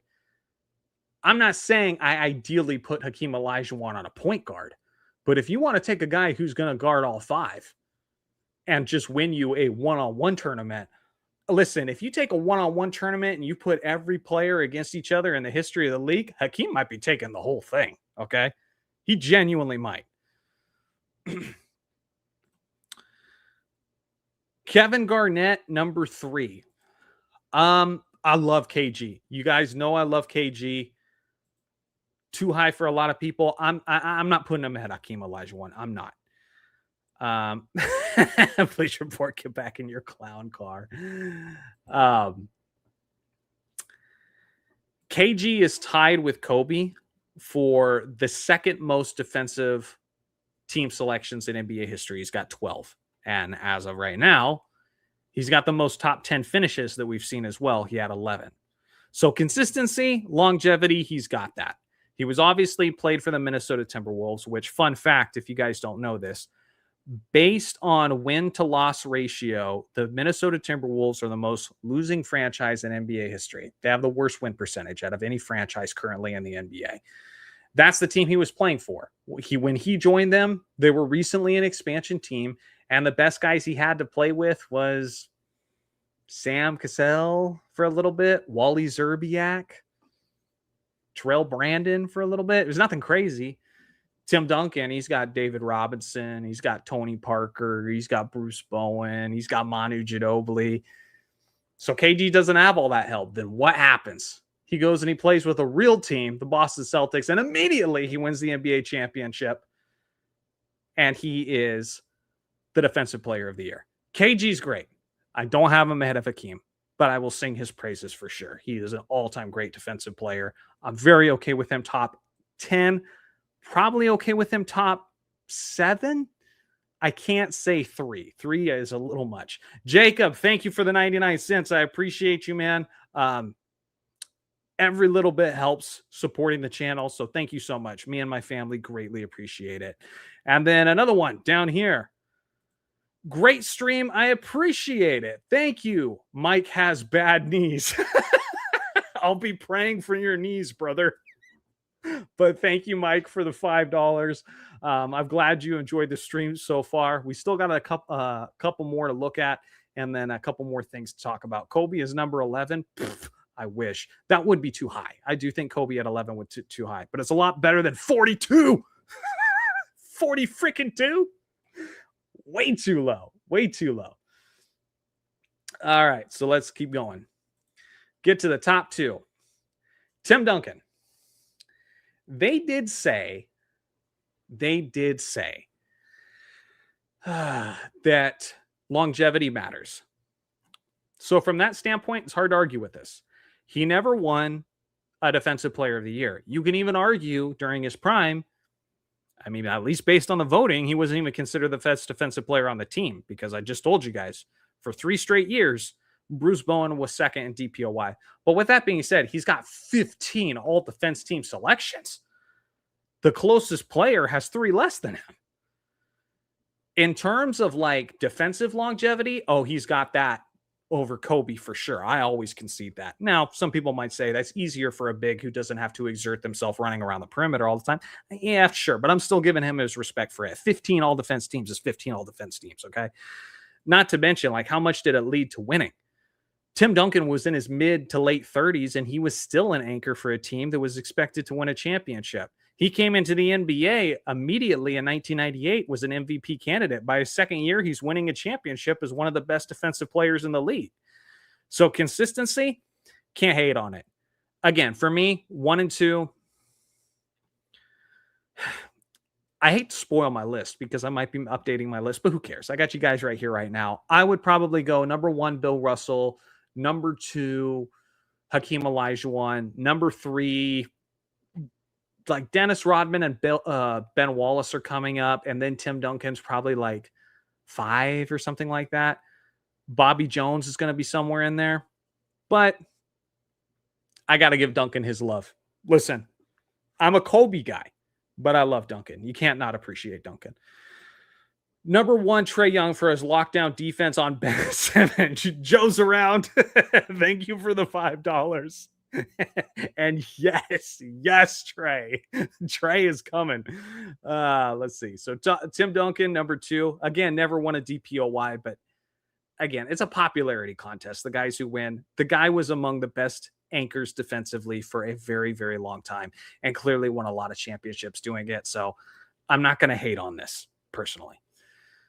Number 1, Bill Russell. To me, this isn't even close. The only reason why you could argue otherwise if you just hate the 60s, which you shouldn't hate the 60s. I mean, we should be grateful for the guys who set the foundation for the NBA. And it wasn't like Bill Russell's job was easy. He had to play against Wilt Chamberlain in the playoffs all the time. All the time. And he was 10-0 in Game 7s, primarily for his defense. And he was 4-0 in Game 7s, specifically against Wilt Chamberlain. If you go back and look at the defensive statistics that we have, this guy was number 1 in defensive rating every single year. No joke. I did a video a long time ago that got hardly any views because every Bill Russell video that I ever do gets hardly any views. It's sad, but true. And I tried to guesstimate how many DPOYs he would have. I was like in the range between 8 and 10, guys. I'm serious. Like conservatively, I think he would have 8 Defensive Player of the Year awards. I mean, they were giving him MVP basically for his defense alone, despite the fact that Wilt Chamberlain's averaging 50 and getting 49 wins. They're still giving him MVP for his defense. If they had a defense specifically award, he's probably getting it every year. Bill Russell is the greatest defensive player of all time. There's no argument. Yeah. It's just if you hate the 60s. But I'm proud of Bleacher Report, at least for getting this one right. But your list still sucks. Your list still sucks. For those of you who just came in, thank you to the 200 people who are in here. Let's recap the worst picks, okay? The ones that stood out to me as the worst. I have my thoughts on the top 10, but it's not the worst top 10. Okay, Draymond Green being in top 10, I say no. Kawhi Leonard was great for his peak, but no. Dwight Howard at 13, I think that's too high. MJ at 15. Wilt Chamberlain at 18 is disgusting. Okay. That's one of the worst ones. Anthony Davis, the best ability is availability, but apparently Bleacher Report disagrees. To me, this is silly. I think 19 is too high. I have Alonzo Mourning ahead of AD for sure. For sure. LeBron James at 22 is just, it's just laughable. Like, it's laughable. Like, if LeBron James is your GOAT, even if he's your GOAT, isn't this kind of ridiculous? Like, come on. Like, just be honest for a little bit. He doesn't have to be 22 to rank him as high as you want to rank him on the all-time list. He's ahead of a guy called the Secretary of Defense that made 11 all-defense teams. LeBron has less than half. What are we talking about? What are we talking about? Let's see here. Nate Thurmond at 30, Havlicek 31. I'm just trying to recap everybody. So yes, I will scroll through it all. Andre Iguodala, Drew Holiday at 35 was one of the good laughs that we had. Drew Holiday's great, but 35? Greatest defensive players of all time? Wemby, hard to rank. Hard to rank. He's going to finish top 5. He might finish top 3. He might finish top 2. Okay. But it's just hard to rank right now because he just hasn't been around. He is the youngest player of anybody on this list. He's being, coming into the NBA in 2023. That's easily the earliest of anybody on this list. So it's hard to rank.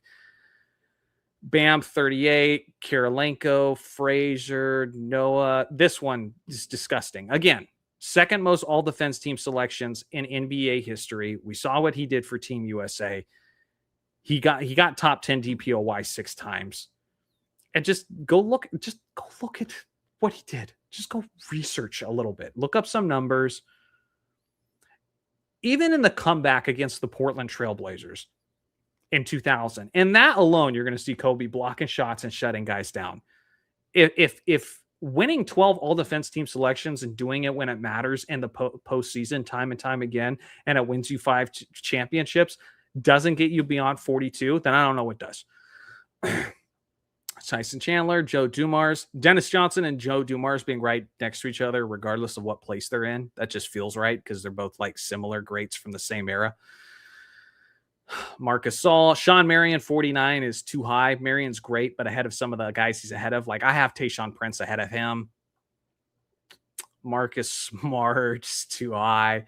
Bill Walton, it's the same thing with AD, which I will say this.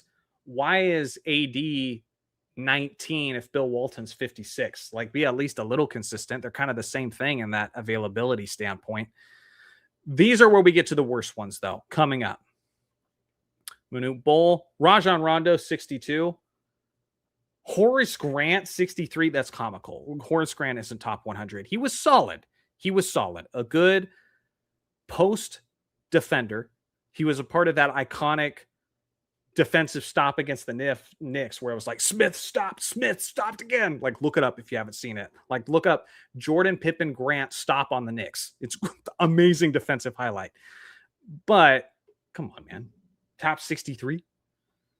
Ahead of the Thief, Mookie Blaylock, Dwayne Wade, arguably the greatest shot blocking 2-guard in NBA history, and Jerry West. Jerry West might have been the best shot blocking guard of his era, and he was certainly the best pickpocket of his era. Right down here, it says career stats, 2.6 steals per game. But no, that's all they have. That's only the last season of his career because that was the only year they actually officially tracked steals per game.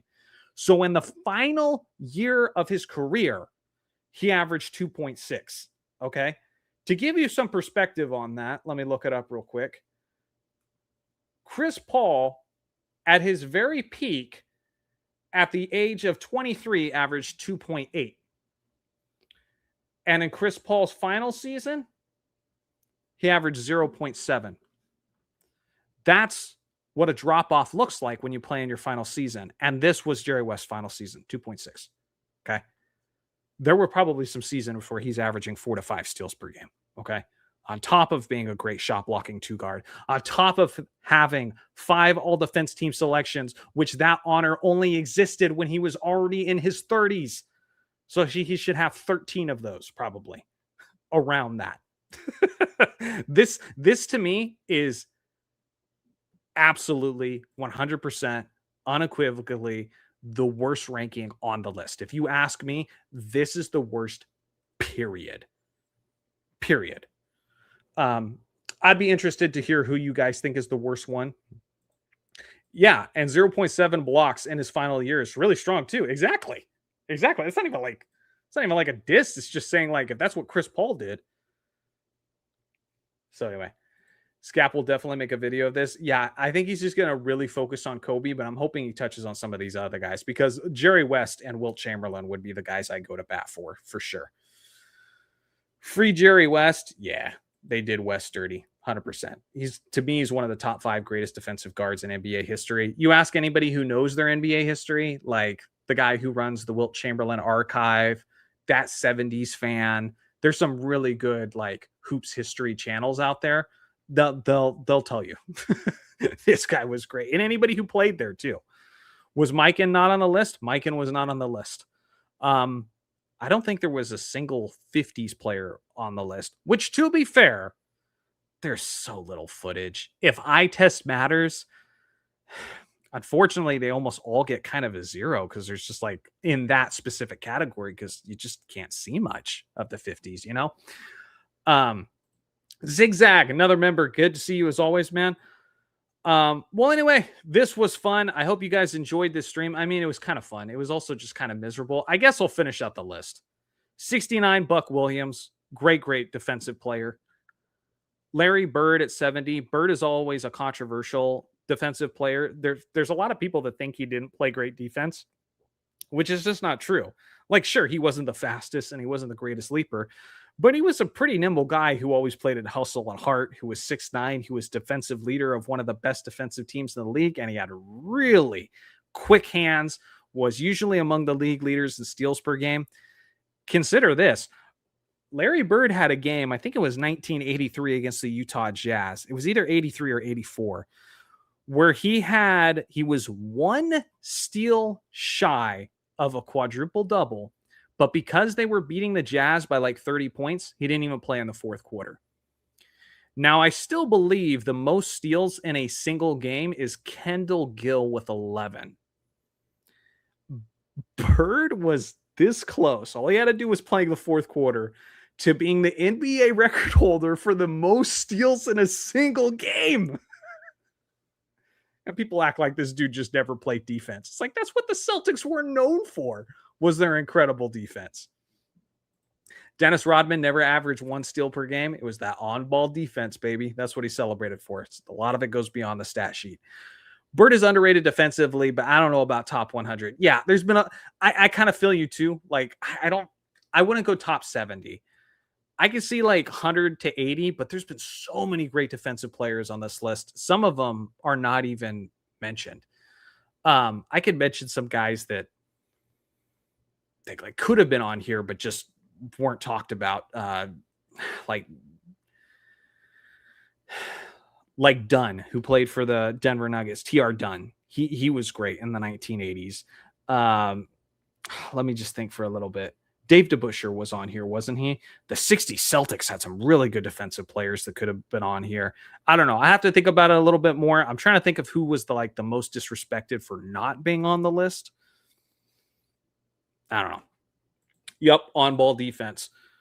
Let's see here. Forgive me, I'm a casual. You're not a casual, Fufo. You're just young. 3 people in the world with respectable basketball opinions, and Johnny is one of them. Well, I appreciate that, man. I definitely don't think that. I have so many members and subscribers here that they wouldn't follow me if they didn't also appreciate NBA history. So I definitely don't think that's the case. Was Billups here? Chauncey Billups was not here. He was not here. Yeah, you could argue Billups for sure. I'm trying to think. Defensive players.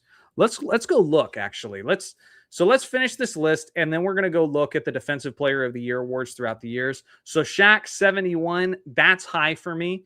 If you're focusing on peak, Shaq was as high as 2nd overall in the DPOY rankings. You could argue he should have won that in 2000, but I think that rightfully went to Alonzo Mourning. Paul George, 72. The recency bias against him makes it seem like he shouldn't be ranked, but I don't have a problem with him having a spot here. Rasheed Wallace, Specifically for the job he did on Tim Duncan, okay. Doug Christie, great wing defender at that time. Alex Caruso, bright spots, eye test, that kind of thing, helping his team win. Brooke Lopez seems wild. Artis Gilmore, Evan Mobley, Nate McMillan, Bill Laimbeer. No, Bill Laimbeer, the way you played, you don't make it. It may be 100 to 91, but I would say no. Dave Cowens, Andrew Bogut. We had a good laugh about Andrew Bogut. Paul Silas, Chet. I tell you what, after this last season, I'm surprised that so many people. Somebody voted Chet Holmgren 30. Somebody had Chet Holmgren at 30 after what we saw in this postseason. 30. That's 12 spots ahead of Kobe. Chet Holmgren, 12 spots all-time greater than Kobe Bean Bryant as a defender. Come on, man. Paul Pressey, 85. Stop with your drop down. Bleacher apart. OG. The recency bias was heavy early in this list. Theo Ratliff. You know who wasn't on here, but was a great rim protector? You guys will remember him. Tree Rollins. Tree Rollins was really good in the 80s. Yeah, he's a guy who could have been on here for sure. I had no problems with that. Derek White, Wes Unseld, Willis Reed, Joel Embiid, Don Chaney, Jordan, Simmons, Hayes, Karl Malone, Eddie Jones, Nance, and Don. Yeah, so that's what we got. So anyway, I don't know what you guys thought about that. Last thing before we wrap this up is I just want to give shout outs to the guys who should be on the list. Where was Tony Allen? Help me remember, chat. Help me remember. But let's go here. Let's look at defense. Actually, let's just look at NBA all defense teams by year. Okay. So hopefully this is big enough on the screen when I share it. Let me know if you guys have a hard time reading this. If so, maybe I'll try to find another website. But this is Basketball Reference. They follow me on X. I follow them. We have a good relationship, so I'll support them. Let's see here. Let's see here. In recent years, I don't feel like there was anybody missed, which is going to be understandable with, let's see here. Hassan Whiteside was nice for a little bit, but no consistency there. Drop-off was huge. Let's see here. Rondo, Iguodala, Noah. We had all of them on there. Josh Smith was nice for a little bit, but he's not top 100 for me. I imagine where I'm going to see most of the guys getting snubbed. Clifford Robinson. He was nice for a little bit. PJ Brown, but no. It's once we get to the early 90s and back. Dan Marley was a great defensive player. Obviously, Michael Jordan torched him in the 1993 NBA Finals when he averaged 41 against him, but Dan Marley was second team all defense that year. He was a great 6'7" wing with length. I wouldn't have a problem if Marley was in there. He was pretty solid. Let's see. There's Tree Rollins right there. He was second team all defense in 1982. And Rollins, if we look at him, look at some of these years right here when he led the NBA and blocked. That's what it took for him to crack through and make second team all defense. But he was also second in DPOY that year and averaged 4.3 blocks per game. But for a while, he was that guy because between 1977 to 1985, he was averaging 3.2 blocks per game. I definitely think Rollins deserved a spot. Rollins would have been nice to be on there.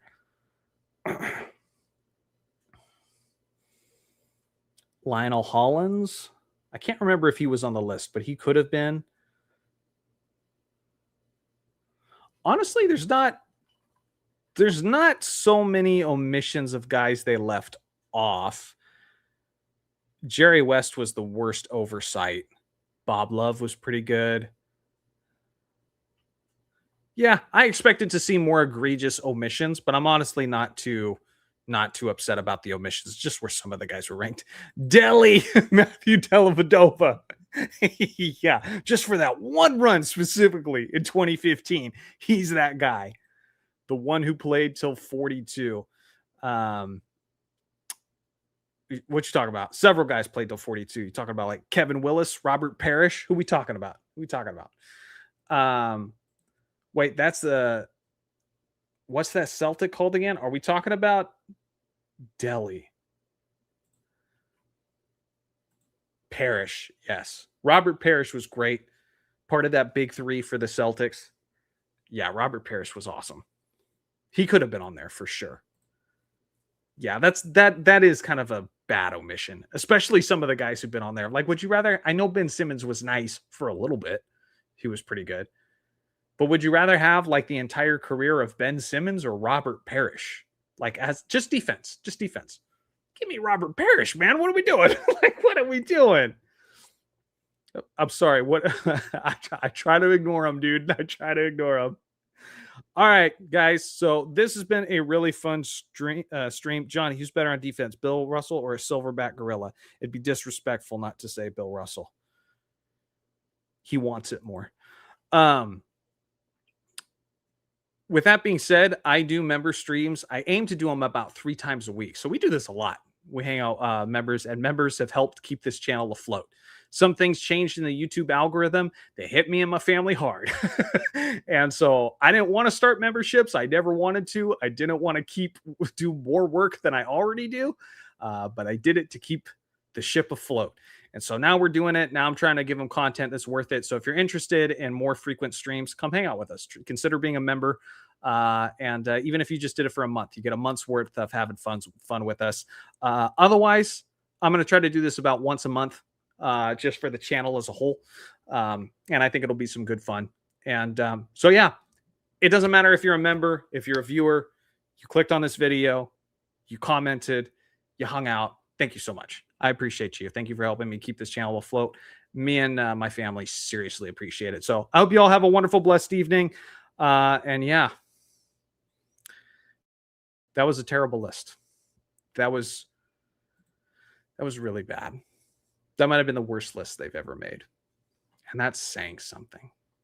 With that being said, they got an interview coming up with my old editor.